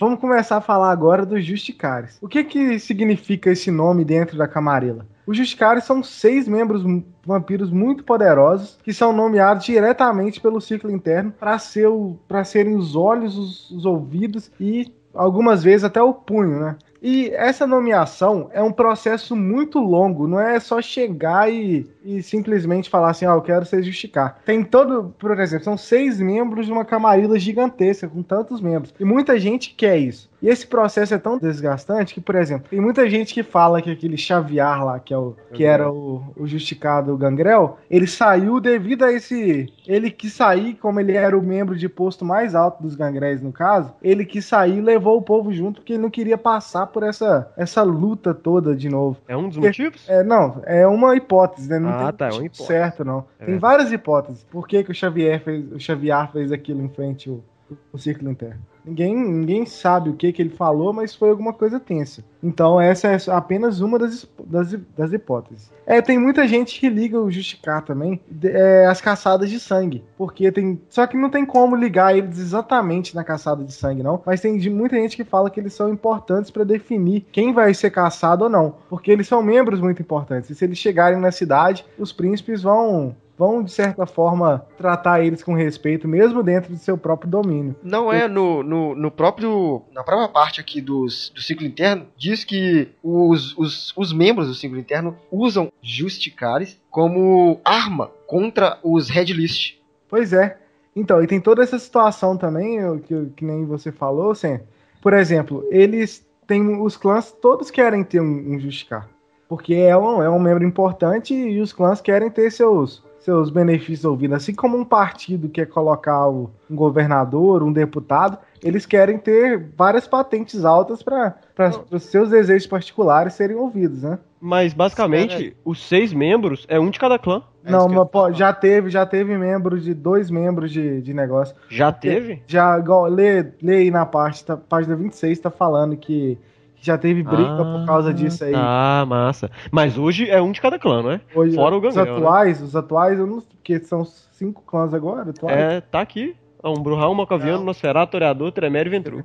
Mas que tá falando que já teve até briga por causa disso, porque os clãs lutam muito pra colocar o membro mais poderoso como Justicar, entendeu? Eles não querem um membro qualquer, por quê? Porque se eles tiverem um Justicar que é fraco, eles não vão respeitar. E o círculo interno, às vezes, quando eles mandam solicitação para querer se candidatar à posição de Justicar, o círculo interno simplesmente ignora. Eles manipulam meio que assim, sabe? Eles acabam colocando o membro que eles querem, que eles têm, vai ser mais fácil deles levarem, entendeu? Mas aí eu tenho uma pergunta. Que existem alguns cargos da Camarilla que, através de um duelo físico, você tira o cargo do outro. Aconteceria isso com os Justicares também? Eu acho que não, velho. Cara, a briga dos Justicares, eu tava vendo aqui, elas são muito diferentes porque, basicamente, ela afeta toda a Camarilla. Uma intriga entre 2 Justicares é uma coisa que mexe com muitas outras partes, entende? Imagina uma briga de 2 Justicares onde envolve o príncipe, onde envolve uma cidade de um príncipe, entende? Ele pode manipular tudo isso. É muito grande, entende? Aí tem que ser realmente membros de muita confiança mesmo do círculo interno para poder mexer com essa parada. Entendi. É por isso que muitas vezes até o círculo interno manda eles lá para uma determinada cidade para eles julgarem sobre as tradições. Por exemplo, quando tá com aquela dúvida e precisa de um juiz, entendeu? Aí o que eles fazem? Mandam Justicar para ele resolver a situação e dar o ponto de vista dele. Ele deu, pronto, não é uma democracia, foda-se. Legal. E o Justicar pode invocar um conclave também, a qualquer momento que ele quiser. É ele que invoca. Se ele quiser, por exemplo, se ele tiver assim numa posição complicada de dar uma oposição, aí ele invoca os outros membros da Camarilla pra ouvir, entendeu? Eles são a parte... O que o círculo interno quer ouvir, eles vão e repassam pro círculo interno. Eles são praticamente o braço direito do círculo interno, né? Bom, gente, então já engatando, agora vamos falar dos Arcontes, que basicamente eles são os servos dos Justicares. É só você imaginar da seguinte maneira: se o círculo interno é o braço, os Justicares são as mãos e os Arcontes são os dedos. Ou seja, esses 3 cargos, eles são basicamente os mais altos e os mais importantes. Mas o Arconte, ele serve apenas os Justicares, porque um Justicar não pode estar em todo lugar, já que são só 6. Eles precisam de servos de confiança para poder estar em algum lugar. Eles são basicamente os olhos dos Justicares. Imagina você poder plantar um Arconte numa cidade que pode estar tendo indício de que eles estão quebrando a máscara. Aí você planta ele, o príncipe não precisa saber, nem precisa ser noticiado de que um Arconte está na cidade. Ele pode chegar na sorrateira só para descobrir se o príncipe está fazendo cagada e notificar pro Justicar. Aí o Justicar pega e toma medida para poder parar com isso de uma vez. Eles são basicamente os mais ativos, dentre os mais ativos na sociedade vampírica na Camarilla. Os que eu menos sabia da sua influência eram os Arcontes. Eu também não achava, tipo assim, grandes coisas, mas aí você entendendo melhor, aí você vê que eles realmente são muito úteis, principalmente essa coisa deles vigiarem pros Justicar, isso é muito importante. Eu fiquei basicamente interessado no cargo de Arconte quando o meu personagem, o meu personagem de jogo mesmo, ele concorreu a uma vaga, né, pra um Arconte. Infelizmente não deu certo, eu fui rebaixado. Mas enfim. Não. Nossa, olha só, viu? Imagina você poder chegar, não precisar notificar o príncipe e a sua lei é lei. Aí que Pois é bom. é, e uma parada, eu não comentei na hora do Círculo Interno, galera, mas o meu personagem no nosso vampiro que já tá há um tempo, ele chegou a ser membro do Círculo Interno. Só que também fui rebaixado. Acontece Nossa, muito isso no nosso jogo. Você nós- ganha uma coisa e depois o nosso mestre ladrão tira tudo da gente. A gente é meio derrotado, tá ligado? Começar a tirar XP igual as mães. Bom, galera, então, esses 3 cargos que a gente falou até agora, o Círculo Interno, os Justicários e os Arcontes, eles são membros que eles funcionam de uma forma geral para todas as camarilas. Agora a gente vai entrar na parte que é mais situada nas cidades, que elas são os cargos que os membros da camarila exercem dentro de uma cidade. E para começar, a gente vai falar do cargo principal que um indivíduo tem dentro da camarila na sua cidade, que é o príncipe, que é a representatividade de maior poder na cidade. Um príncipe, ele é a voz da camarila naquela cidade, então é ele que dita, né, e faz as normas serem cumpridas. Lógico que ele tem toda uma equipe, todo um suporte para isso, mas vem dele essa questão de tomar conta da cidade de acordo com os princípios da camarila. Um príncipe, se você for analisar, ele tem vários setores que ele pode abranger. Então ele vai desde a parte de diplomata, ele é um comandante de ordem suprema na cidade, ele é um legislador, ele é um patrono, né, de todas as artes que a camarila tem, ele é um juiz e um guardião das tradições. Então, ou seja, ele exerce vários cargos, sendo que com um nome só. Como que se torna um príncipe? Bom, existem várias formas de você se tornar um príncipe. A primeira delas, que eu acho que é a mais violenta, assim, pode-se dizer, é você depondo o príncipe que tá no comando. Vamos supor, tô na camarila, tô achando que meu príncipe não tá fazendo as funções dele, eu vou até lá e desafio ele. Se eu ganhar dele em um duelo, que não necessariamente precisa levar à morte final, embora eu acho que seja até mais cômodo, porque um ex-príncipe recebe um status horroroso no jogo, que inclusive é um defeito que você pode pagar pra ter, mas eu não aconselho ninguém a ter, porque o meu personagem tem esse defeito de ex-príncipe, sem a minha vontade, ele pega má fama por isso. Outra forma de você conseguir ser príncipe é caso uma fatalidade aconteça com o príncipe atual. Só que isso daí acontece para um outro membro que tem um cargo que vai ser citado mais à frente, que é o Senescal. Vamos supor que um príncipe foi assassinado durante seu mandato, por exemplo. O Senescal é o próximo na linha de sucessão, então é ele que vai tomar a voz do príncipe, é ele que vai se tornar o príncipe caso aconteça alguma fatalidade com o príncipe em gestão. Outra forma também é caso o príncipe esteja atuando de uma forma que não diz a respeito à camarila e ninguém desafia ele para um duelo. Porém, os membros da camarila se reúnem entre si e depõem ele de cargo. Só que aí o livro não explica muito bem como isso acontece, pelo menos eu não achei. Eles se juntam entre eles devem mandar alguma carta ou para alguém, ou alguma coisa do gênero, ou um arconte percebe e tira. Duração do mandato de um príncipe. O círculo interno, de 13 em 13 anos, ele tem essa reunião para trocar. Os justicários, eles são nomeados pelo círculo interno, parece, não é? É isso mesmo. Então, ou seja, à medida que o mandato de um círculo interno termina, o de justicar também vai terminar e com isso leva os seus arcontes, porque eu nunca vi, né, em nenhuma estação um justicar que tomou posse e manteve os arcontes anteriores. Não, cada o príncipe não escolhe seus arcontes, tá certo isso aí. Então, o príncipe, ele não tem esse prazo essa duração de tempo de cargo. Ele pode ser príncipe durante a não vida dele toda, se ele quiser que assim seja. Mas caso ele queira se aposentar também, é um direito dele querer sair do cargo. Mas eu acho que a pessoa que experimenta um poder desse não vai querer desistir dele, não. Mas é muito compromisso. A Torre de Marfim tem essa parada de, por exemplo, os membros superiores vão escolhendo as camadas abaixo deles. Sempre é assim. Porque eles colocam membros de confiança ou que eles acham mais capazes. Então, eles acabam escolhendo alguns membros, entendeu? Mas no caso desse negócio do Senescal acabar entrando no lugar do príncipe, essa é uma como se fosse como é que eu falo, gente? Porque o Senescal é meio que o vice-presidente, né? É, meio que o vice-presidente. Mas o Justicar pode chegar lá e mexer os pauzinhos dele pra exatamente, ele pode destronar.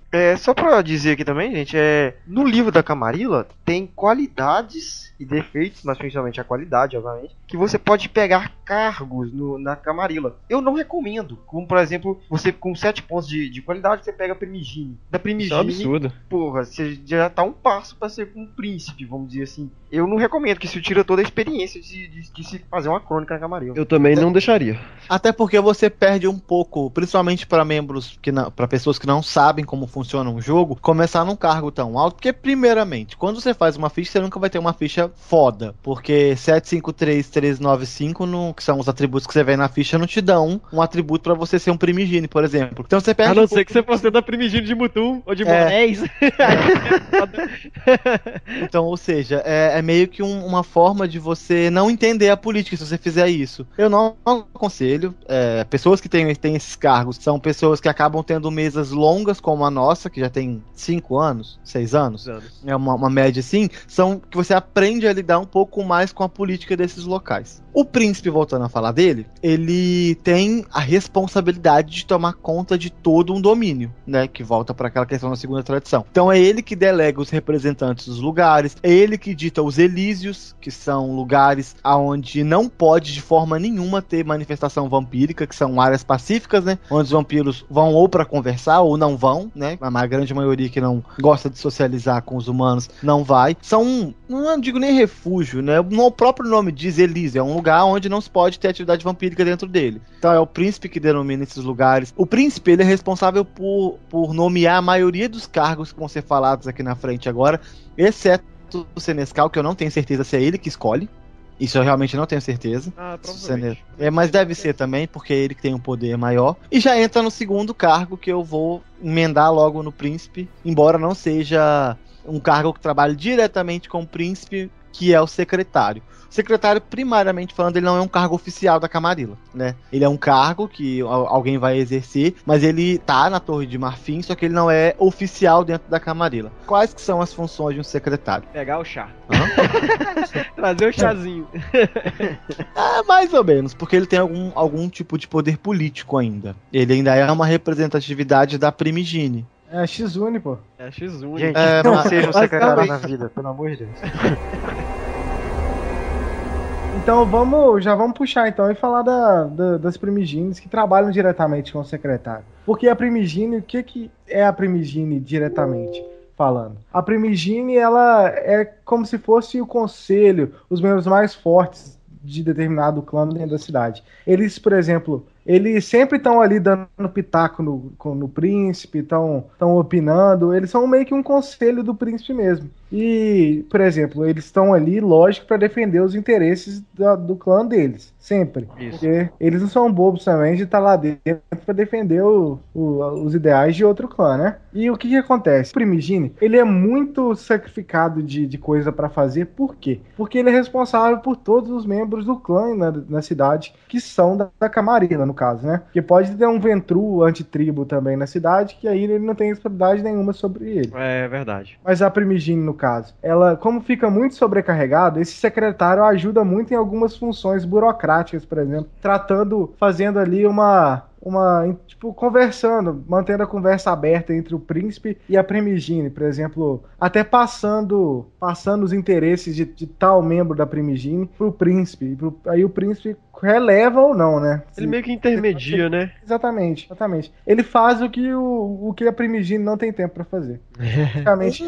Um adendo que, voltando rapidinho a falar do secretário, que eu acabei de lembrar aqui. Vocês lembram que no Storycast passado, o Soul comentou que na guerra de 1999 existiam algumas formas de os humanos não terem acesso sobre algumas coisas? Por exemplo, mídias sociais, quando pedidos para repórteres não publicarem algumas coisas, pra polícia não noticiar algumas coisas que estavam acontecendo. Isso é uma atribuição do secretário. É verdade. É o secretário que é responsável por não deixar que assuntos vampíricos também passem pro mundo humano. Legal. Então é um cargo importante, velho. Eu até retiro um pouco o que eu falei.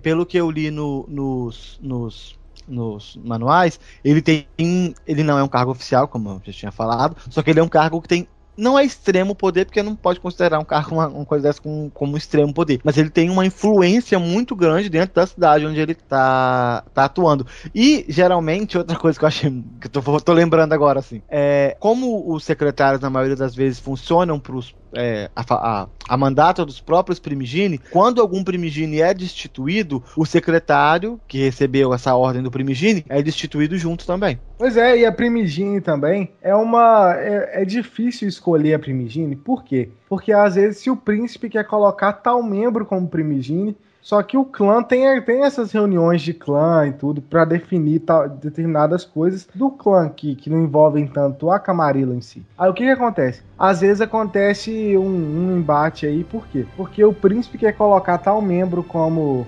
Primigine, e já o clã, ele meio que elege um cara principal pra ser Primigine, entendeu? Mas tem que ser assim, eu acho que o clã que tem que eleger. Eu também acho. Mas muitas vezes o príncipe é pra frente, né? E como tem que respeitar o domínio, não tem muitas dessas paradas, né? Depende muito do príncipe. A Camarilla tem muito isso. Uma cidade, ela é basicamente levada pelo administrador dela, que é o príncipe. Você pode, independente das leis da Camarilla gerais, o príncipe ele tem uma liberdade maior para agir, né, dentro da própria cidade. Então ele acaba pegando algumas certas coisas. Pode ser que uma cidade tenha mais zonas de Elísio e outras com menos, entendeu? Aí é o príncipe que determina de acordo com o clã dele, né, com as tradições, os ideais dele mesmo.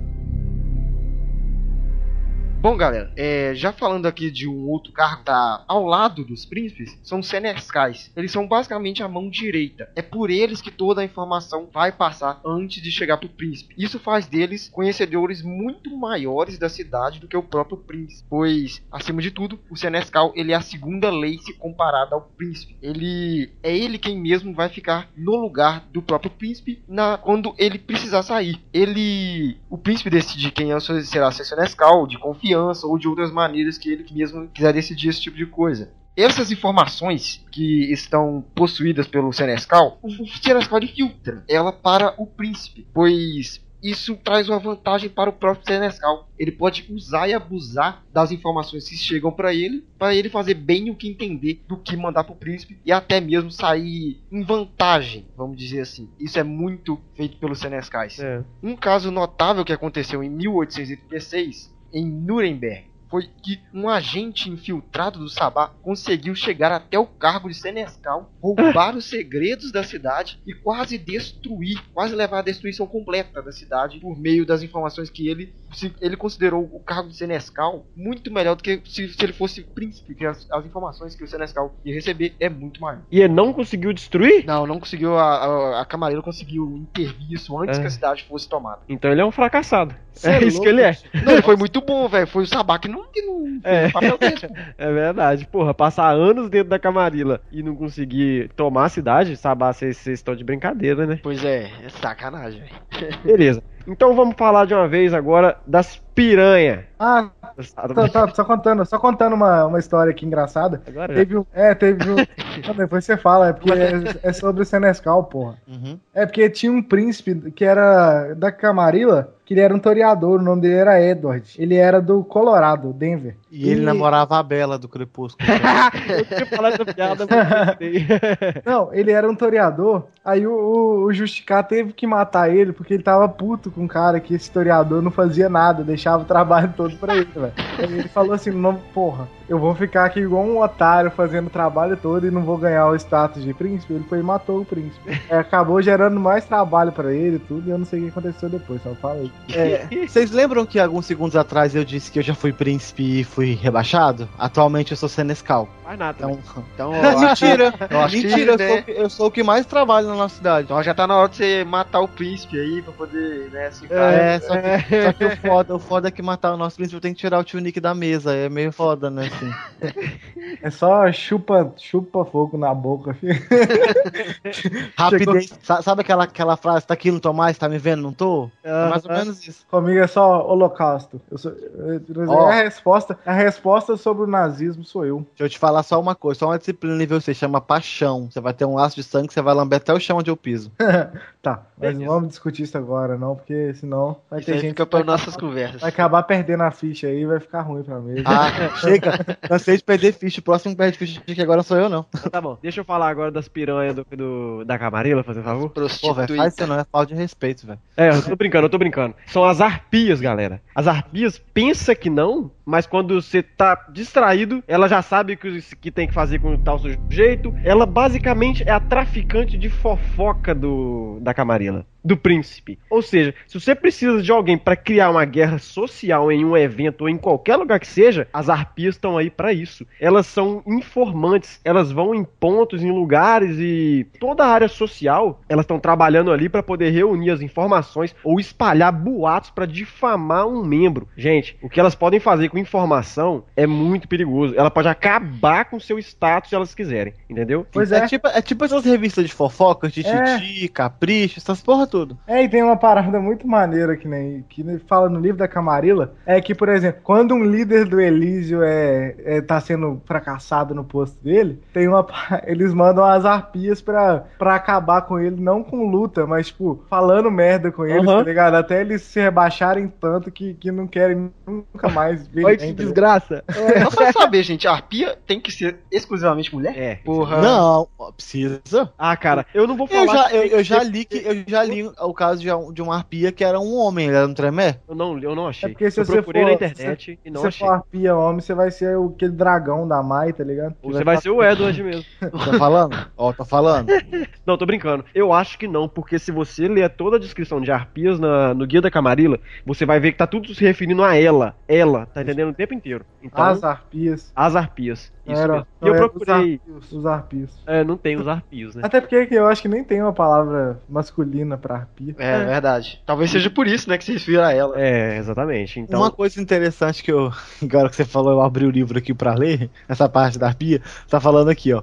As arpias, elas não são nomeadas. Então, tipo assim, um príncipe não pode olhar pra uma arpia e falar assim, quero que essa aqui seja. Ela tem que ter, no mínimo, a habilidade, a aptidão pra fazer fofoca. Isso é o livro que tá falando. Pois é. Então, cuidado antes de você querer casar com a arpia, que dá problema. Vide busy. Nossa, Dali Eveline. Na hora que ele escutar. Inclusive ela botou um anel no dedo dele e quase matou ele. Vamos contar isso no nosso podcast. Vamos. Tem que contar. Tá bom. Fala dos outros aí.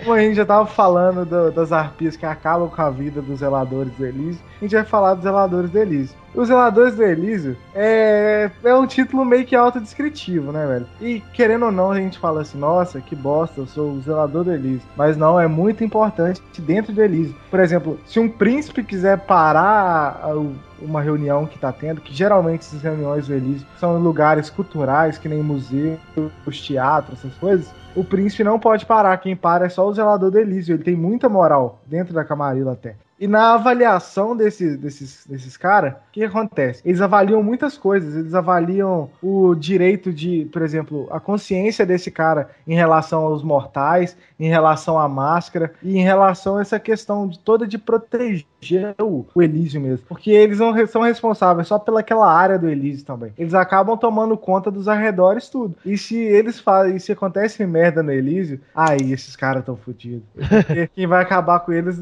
vão ser as arpias. E toma cuidado com as arpias. Na verdade, quem vai acabar com eles não é nem geralmente as arpias, assim, acabar propriamente dito, que já entra o próximo cargo, que é o xerife. O que é o xerife? O xerife nada mais é do que ele é um carrasco. Ele é sabe aquele pessoal que fica com um machado e um capu pra arrancar a cabeça dos outros? Capuz? É isso que é o xerife. Só que o xerife, diferente dos outros tipos de assassinos que tem na Camarilla, o xerife ele recebe ordens diretamente do príncipe. Ele é o carrasco do príncipe. Então, dentre as atribuições dele, fora não, que a atribuição dele é matar. Ele tá ali pra matar. Lembra que algum tempo atrás eu comentei que quando você não pode fazer cagada no domínio de um príncipe? Vamos supor que a pessoa vá numa cidade, ela, sei lá, viole as tradições, por exemplo, de alguma forma. Que inclusive a gente vai falar disso um pouquinho mais à frente. Você viole as tradições da cidade e não fique na cidade, o príncipe ele não tem fora da jurisdição dele, no caso. Você saiu da cidade, tá fora da jurisdição do príncipe. O xerife é o único assim, exclusivamente dito pelo príncipe, que pode sair de uma cidade, entrar em uma outra cidade e executar um membro. Isso com a ordem do príncipe. Vamos supor, sei lá, vamos criar uma situação mais clara, porque até eu me confundi pra falar agora um pouquinho.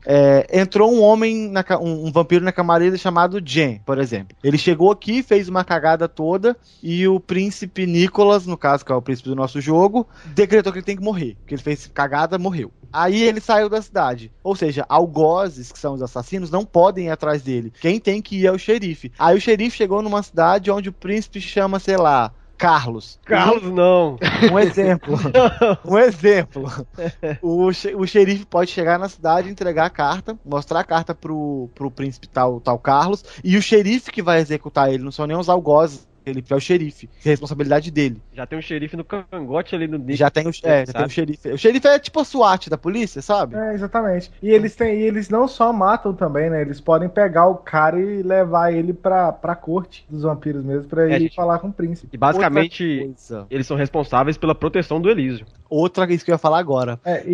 Os xerifes são os únicos que têm autorização pra poder lutar dentro de um Elísio, caso seja necessário. Eles são os únicos. Visando proteger a máscara. Exatamente. E em guerra, geralmente eles são os generais da fronte de batalha. Inclusive no nosso jogo, um dos personagens da mesa, ele é xerife atualmente, que também já foi príncipe. Vocês estão percebendo a injustiça que o nosso mestre faz com a gente? O Batuta, ué. Batuta, ele nunca foi xerife, não? Ele é xerife agora, o Pedro nomeou ele. Ah, é verdade. Ele é o xerife atual da nossa mesa, no caso. Então, se der alguma merda, ó, é ele que se fode. Mas é bom vocês começarem a perceber, pra ver tanto que o nosso mestre é injusto, porque você ganha uma coisa, você perde uma coisa, você ganha uma coisa, você perde uma coisa, você é príncipe, outra hora você é algoz, você pensa que é você é arpia, você é um judiciário que você é arpia. Tá assim, mais ou menos. Aí você vai ter de arpia, tá médio. Aí você vai ter... uma coisa que eu esqueci sobre o zelador do Elísio, que é maneira. Eles não aceitam gente feia. Pode ser gente... Ih, tchau, Sam. Só pode ser gente bonita. Meu cargo de sonhos. É um cargo que tem mais contato com os mortais, entendeu? Aí acaba que, por exemplo, você não pode colocar um Samed pra ser zelador dele. Pedaço de estrume no meio do lugar. Até porque é uma violação da máscara botar um Samed no Elísio, né, velho? Violação da máscara. Qualquer lugar. Aí você vai ter que chegar na mina e falar assim, porra, mina, eu sou arpia, caralho. Sabe o que eu não gosto no carro xerife? O nome. Xerife. Eu gosto do nome xerife. Você tem que chamar... velho, eu acho que mostra respeito, não sei. Respeito. Chama de delegado, por que não pode? Não, o xerife é mais legal. Felipe xerife é moda foca, né, velho? Você chega assim, eu sou o Rick Grimes da porra toda. Ele é xerife, é verdade. Ele é assistente de xerife. Então ele não é nada. Nossa, ele é um bosta. Não é nada. Ele é um matador de zumbi de humano pra caralho. Tá, beleza, então. Vai pro último aí. Fala essa bagaça.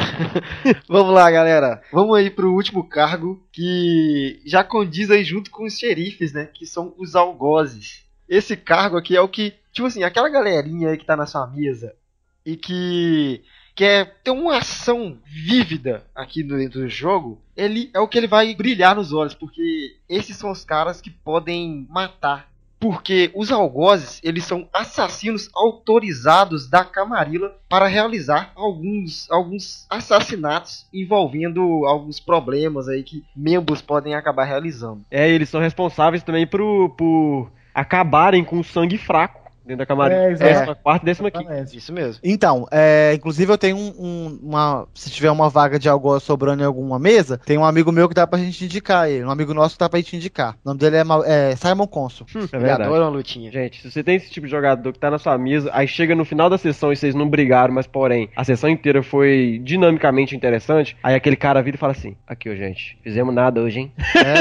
Não, mas falando sério, o algoz seria uma coisa bem interessante pra ele. Eu só não sei se, por ele ser cetita, né, ele vai estar autorizado a ser um algoz na Camarilla, que eu acredito que ele foi aceito na Camarilla, né? Pois é. Exatamente. Eu não aceitaria um cetita, não. Eu acho que também não. Não sei, na verdade, eu acho que dos clãs independentes, se eu fosse príncipe, que eu não sou mais, que meu mestre tirou esse poder de mim, eu não aceitaria, não. Bom, já puxando aqui, vou falar dos algozes que eles estão livres da sexta tradição, que é aquela da destruição, que a gente acabou de falar. Basicamente, o que eles podem ver e matar eles estão liberados para matar pessoa que é os 14ª e 15ª geração, aqueles que, por exemplo, os vampiros que não chegaram pro príncipe, não se apresentaram, ele pode dar cabo na hora, mesmo que isso dê problema para ele pode dar cabo desse cara. E qualquer fugitivo também que está sem permissão aí na cidade e foge por algum motivo, ele pode dar cabo. Porém, ele fica responsável por todos os problemas que vai acarretar caso ele mate uma pessoa que, né, porra, ele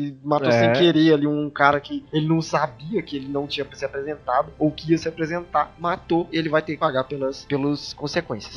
Mas ele tem que considerar, porra. Ele tem que considerar, pô, não é possível, né? geralmente eles estão bem associados aos xerifes, pois os xerifes geralmente protegem os algozes por verem eles como uma entidade, entre aspas, aqui, que protege a cidade de danos maiores, possivelmente.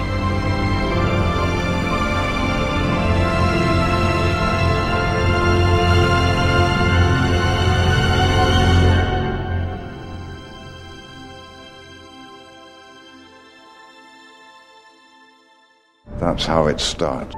The fever, the rage, the feeling of powerlessness that turns good men cruel.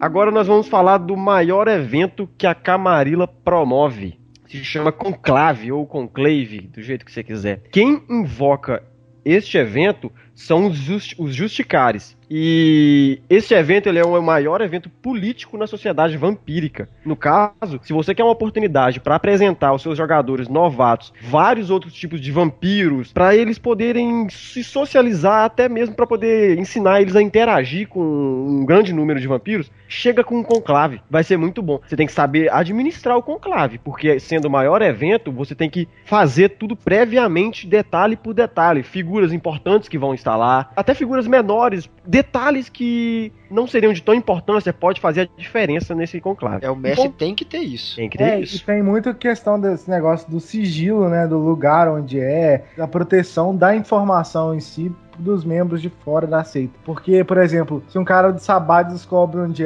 o melhor lugar pra você fazer um genocídio geral na cidade é nesse lugar, porque, porra... Mas lá também vai estar a concentração dos maiores anciões também, né? É nada que... É o melhor lugar pra se infiltrar, né, e conseguir informação. 10 C4 resolve tudo, filho. Bom, gente, o conclave, ele é anunciado pelos Justicares para a sociedade vampírica. Aliás, qualquer vampiro pode participar do conclave, independente do cargo, de qualquer coisa. Se ele mesmo não tiver um cargo, ele está sabendo do local, pode ir. Ele tem que ser da Camarilla, obviamente, né?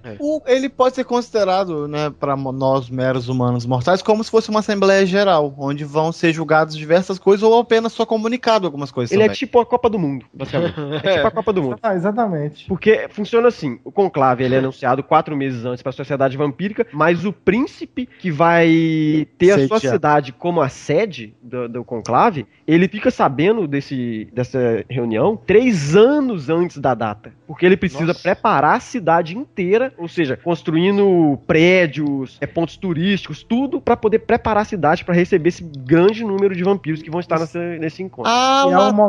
E é um momento muito perigoso também, porque, porra, muito vampiro na mesma cidade é muito maninho aí que vai pro saco, hein? É por isso que ele tem que preparar bem tudo. O mestre, então, que for realizar o conclave, tem que preparar tudo muito bem. Tem que fazer tudo direitinho.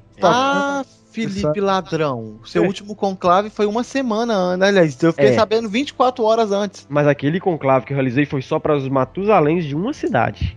Então não precisava de nada desse alvoroço todo. Mas o conclave mesmo, é isso aí. Ele é um evento, o maior evento que pode ter na Camarilla é o conclave. E os únicos que ficam sabendo previamente do evento, ou seja, antes de toda a sociedade vampírica, é o príncipe, que fica sabendo 3 anos antes, e as arpias. Nem o Senescal? Não, nem o Senescal. Só as arpias e o príncipe que ficam sabendo. Porque eles ficam por conta de criarem as regras de segurança para o futuro, né? Porque as arpias, elas vão saber de tudo lá na hora do conclave, vão poder passar tudo. Então, e principalmente hoje em dia, na era atual, elas se comunicam muito mais rápido. WhatsApp. Aí você precisa, o príncipe dessa cidade, ele tem que organizar tudo, até mesmo como os vampiros que têm maior dificuldade para se socializar, como eles vão chegar na cidade, igual um Nosferatu, ele tem que organizar para os Nosferatu vir. Os gangreis que são fisicamente deformados, a partir de 1999 eu acho que eles não contam, né? Então... É uma coisa muito legal de se continuar falando, então, já no caso do Conclave, é porque alguns crimes são julgados no Conclave. Geralmente esses crimes que são julgados no Conclave são crimes contra que príncipes fizeram alguns membros de casta superior, né? Porque a maioria dos outros, dos outros crimes, quem julga é o príncipe dentro da própria cidade. Então, ou seja, agora a gente vai falar um pouquinho dessa questão dos crimes cometidos, porque a gente já comentou sobre as tradições, a gente já comentou sobre os cargos, e a gente já comentou sobre o conclave. Agora tá na hora de você saber o que acontece de fato com com as pessoas que quebram alguma das tradições ou vão contra os princípios básicos da Camarilla. Tem 3 tipos de formas de você punir uma pessoa que vai contra as tradições da Camarilla. Eles são considerados através de, são chamados de infratores. Existem 3 tipos de delitos: os delitos menores, os moderados e os graves. Eu vou falar sobre os delitos menores. Uma coisa legal de se falar antes de começar é que a primeira tradição, que é a máscara, e a última tradição, que é a destruição, são as 2 tradições que, se quebradas, vão direto pro delito grave. Não tem uma prévia interdição, né? Alguém pra julgar, pra mediar. Não tem uma pessoa pra mediar, no caso, abrandar a punição do vampiro que fez isso. Tanto a máscara quanto a destruição direto pra pra delitos graves. Delitos moderados e delitos menores, eles podem, de acordo com o julgamento do príncipe, ter essas atribuições. O que são as consequências de um delito menor? Bom, os delitos menores são as punições que eu considero punições humilhantes para um vampiro, que no caso são servir a um outro membro, né? Fazer exatamente serviço de carniçal. Ele vai ser o amo, no caso, de um outro membro. Você vai pegar chá para ele, mentira, porque vampiro não toma chá. Mas você vai fazer todos os serviços que uma pessoa, cargo maior ou menor que você, te mandar fazer. Você vai ser basicamente o escravo dele por um período. E pior do que servir um membro, você pode servir a um carniçal. Eles podem colocar você pra ser escravo de um carniçal. Ah, não, cara, aí é muito bom. Ué. É uma das punições para delitos servir a outro membro ou até mesmo a um carniçal. E isso pode durar 1 ano ou 1 dia. Outra coisa também que pode acontecer é você realizar serviços domésticos nos lugares onde vampiros transitam. Por exemplo, a sede da Camarilla. O príncipe pode te colocar para varrer chão na Camarilla. Ele pode te colocar para tirar poeira da estante. Ele pode te colocar para ficar abrindo a porta para quem entra. São punições, assim, humilhantes. Outra coisa também, você pode fazer apresentações públicas em Elísios. Você pode voltar a ser tipo um bobo da corte para um evento que tiver.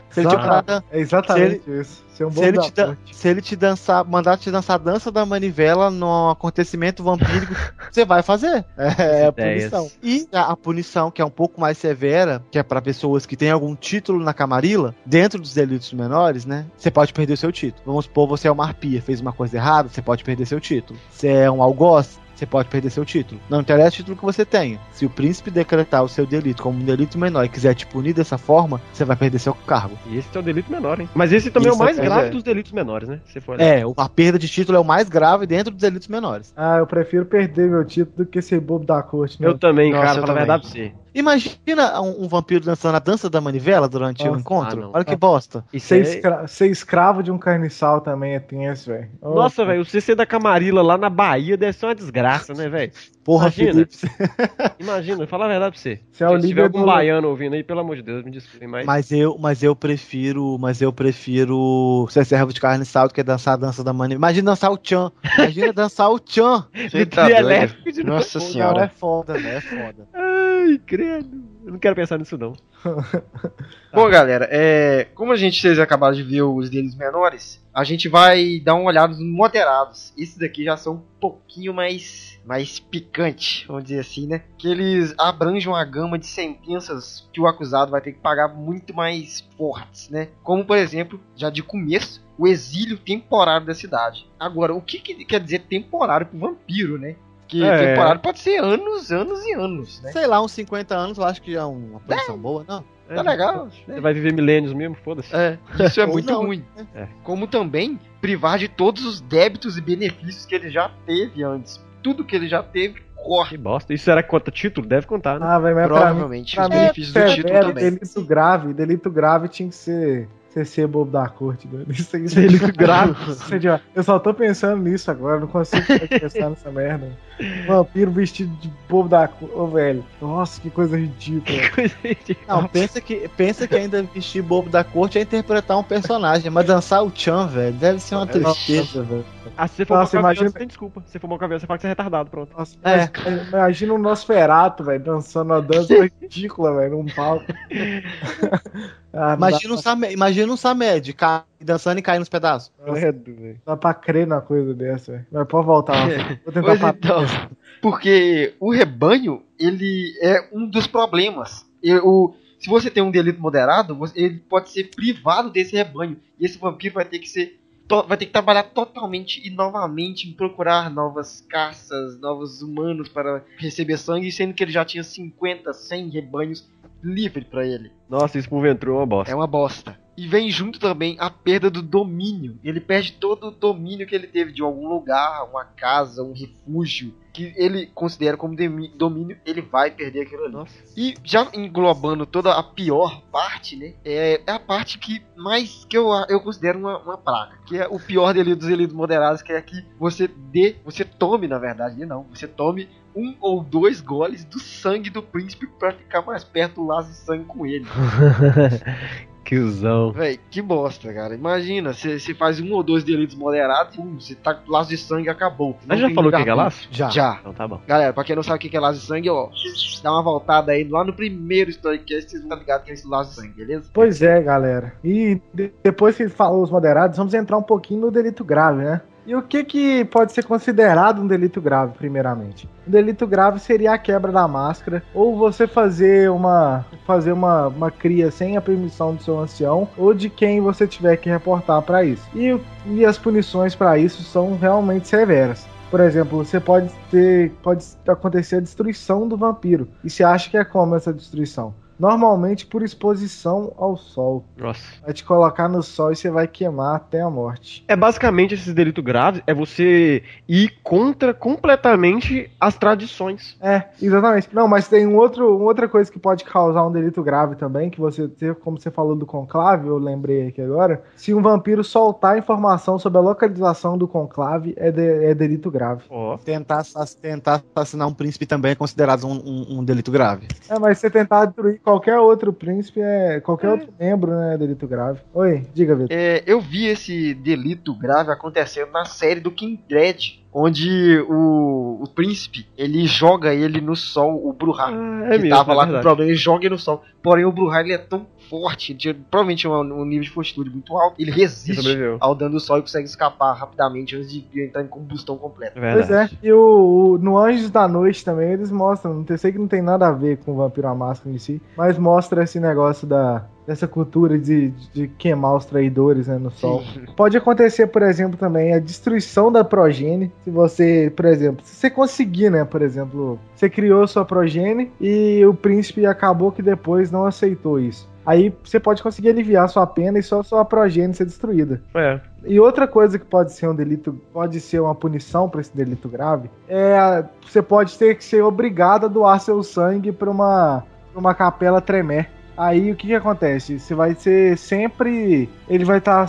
sempre um passo na sua frente, sabendo tudo que você está fazendo, e meio que você vai ser obrigado a manter um bom comportamento. Nossa, isso é uma bosta, hein? É muito ruim. Você tá doido. É o nível 1 deles lá, que eles já sabem tudo do cara. Mas tem o ritual do sangue mesmo, que é mais tenso ainda. Ah, você tá doido. Vai dar o sangue pra esses caras aí é sacanagem. É complicado demais, né, velho? Nossa senhora. Bora pra pior punição, então? Eu vou falar agora da caçada de sangue, que está diretamente ligado a isso, que pode acontecer devido a alguns delitos. Essa caçada de sangue, ela tem o nome original de Lex Talionis, que é a lei de Talião. E vocês devem saber mais ou menos o que é a lei de Talião, né? Que é olho por olho, dente por dente. E é exatamente isso, por exemplo. Você destruiu um membro da Camarilla, ou outro membro vampiro numa área da Camarilla, você pode passar a acontecer eles proclamarem uma caçada de sangue contra você. E isso é muito tenso, porque eles vão realmente te caçar até a morte. Enquanto você não for morto, eles não vão desistir de você. Eles vão estar lá, igual o cachorro doido mesmo, cachorro de caça. A gente indiretamente falou sobre essa lei quase que o Storycast inteiro. Então a gente só falou agora ela bem mais detalhada. Tem uma frase do vampiro, John Milton, que tá até no livro do Clã da Camarilla essa frase. Não fala qual o clã dele, só fala John Milton, a frase. Fala assim: ao quebrado e consumido por chamas, serás expulso do céu etéreo. No abismo da perdição reinarás, algemado em correntes adamantinas, envolto em fogo protector. Nossa. Você vê, é uma parada que é tensa, tenso.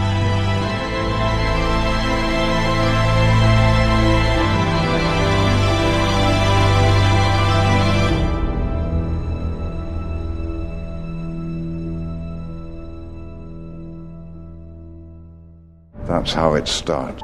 The fever, the rage, the feeling of powerlessness that turns good men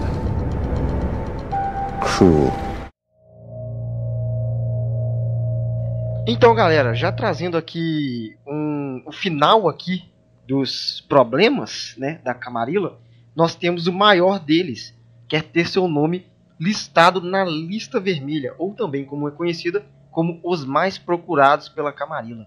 Eles são provavelmente os vampiros mais cruéis e infames que já deram problema para a Camarilla. Geralmente, nela, um clã inteiro fica responsável pela caçada desse membro, de um dos membros, né, no caso, que está com seu nome assinado lá na folha. Mas não é exatamente qualquer crime que você vai cometer que vai te colocar lá. Você tem que ter um rastro, quilômetros de sangue, de problemas ali. Mas no caso, essa red list seria para membros da Camarilla ou para qualquer membro? É para qualquer membro, porque você acha membro do Sabá, membro antitribo e alguns outros especiais que daqui a pouco eu vou falar. Mas no caso, porque, tipo assim, o membro ele tem que ser só um vampiro que fez muita cagada. Tipo assim, não é você ser do Sabá que vai te colocar na red list. Não é você matar destruir um vampiro na cidade do príncipe que vai te colocar na red list.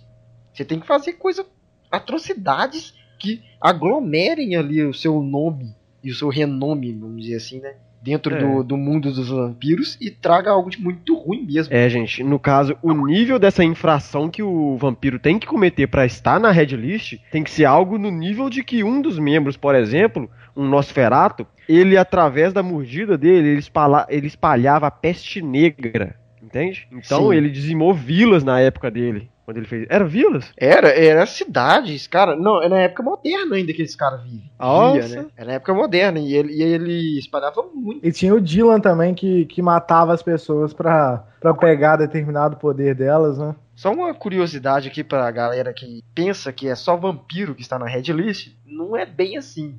Existe um carinha, um lobisomem, que eu não vou dizer o nome dele, que eu vou deixar ele na lista de especiais quando a gente for fazer, que ele trouxe tanto problema pra sociedade vampírica que, cara, ele tem o seu nome listado lá. Porque ele chupa o sangue de vampiros para se transformar num carniçal. Um lobisomem carniçal. Um lobisomem carniçal. Ele tem até disciplinas. Olha só. E pra vocês terem noção. Mas ele é o único caso especial que tá ali na red list, pelo menos que eu vi, de ser diferente que tá na red list. A gente pretende fazer um Storycast futuro falando dos membros notáveis da red list também. Não só do geral, que a gente já pretende fazer, mas da red list também, porque é muito importante. E tem muita história maneira dentro dos membros, como eles chegaram na red list. E tem até o livro aí pra vocês baixarem, o livro formatado, né? E bonitinho lá a imagem, só as imagens tudo pra vocês verem. E tá em inglês, né?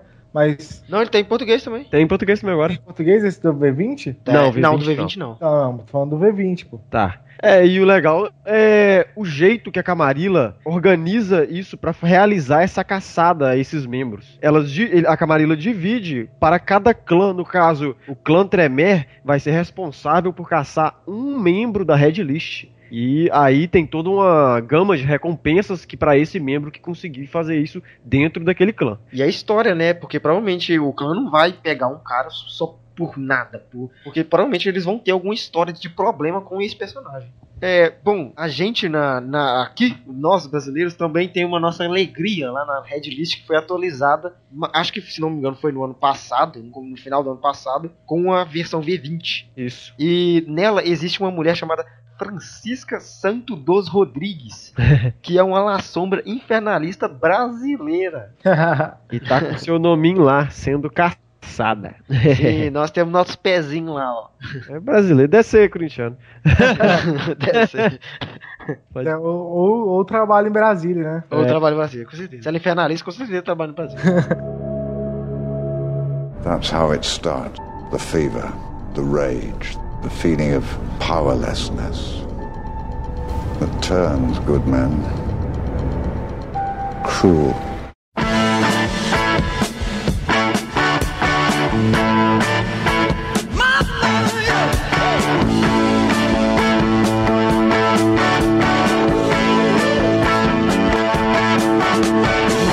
Então, galera, esse foi mais um Storycast da equipe do RPG Brasil. Nosso tema de hoje foi a Camarilla. Eu espero que vocês tenham conseguido absorver um pouco do que a gente tentou passar pra vocês. E agradecer de novo por quem tá escutando, né? Por ter feito o download ou pela via online, sei lá, o jeito que vocês preferiram. E no mais é isso. Até o próximo. Abraço pra vocês e não percam o próximo, porque o próximo é sobre o Sabá. Continuação desse. Gente, pega esse teclado e digita. Manda comentário pra nós que a gente quer responder mais. Nosso e-mail a tá gente quer ali, mais ó, tá interação. A gente tá pensando em coisas pra poder interagir mais no futuro. No caso, a gente ainda tá na base do Storycast, mas a gente chega lá. Pois é, a gente ainda tá na fase beta, nesse início nosso aí. A gente tá tentando melhorar não só nosso conteúdo, mas nossa desenvoltura ainda. Que a gente ainda trava um pouco nessa questão do Storycast. Mas é isso aí, galera. Eu queria agradecer a todo mundo pelos downloads antigos. Não esquece de divulgar aí a gente se der.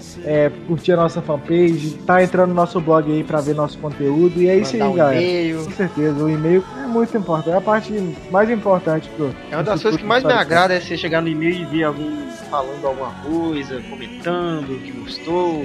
Muito obrigado a todos aí também que mandaram críticas construtivas e elogios também sobre o nosso segundo Storycast. É isso aí, vocês estão ajudando a gente pra caramba e motivando a gente ainda mais a continuar. Isso aí, seja com informações ou qualquer coisa. E em nome da RPG Brasil, comecem agora, a gente vai começar a pegar sugestões de temas que vocês queiram escutar. Então a partir de agora mandou um e-mail, quero que vocês falem, sei lá, sobre vampiros brasileiros, por exemplo, uma coisa que pode ser que alguém queira escutar. Manda que a gente pode analisar e pode ser que venha a ser um dos próximos storycasts que a gente vai fazer. Vampiro brasileiro eu vou considerar muito umas 10 vezes antes de querer fazer. A gente vai pensar. Beleza, então. Aqui. Então, até a próxima, gente. Valeu, brigadão. Falou! Come on.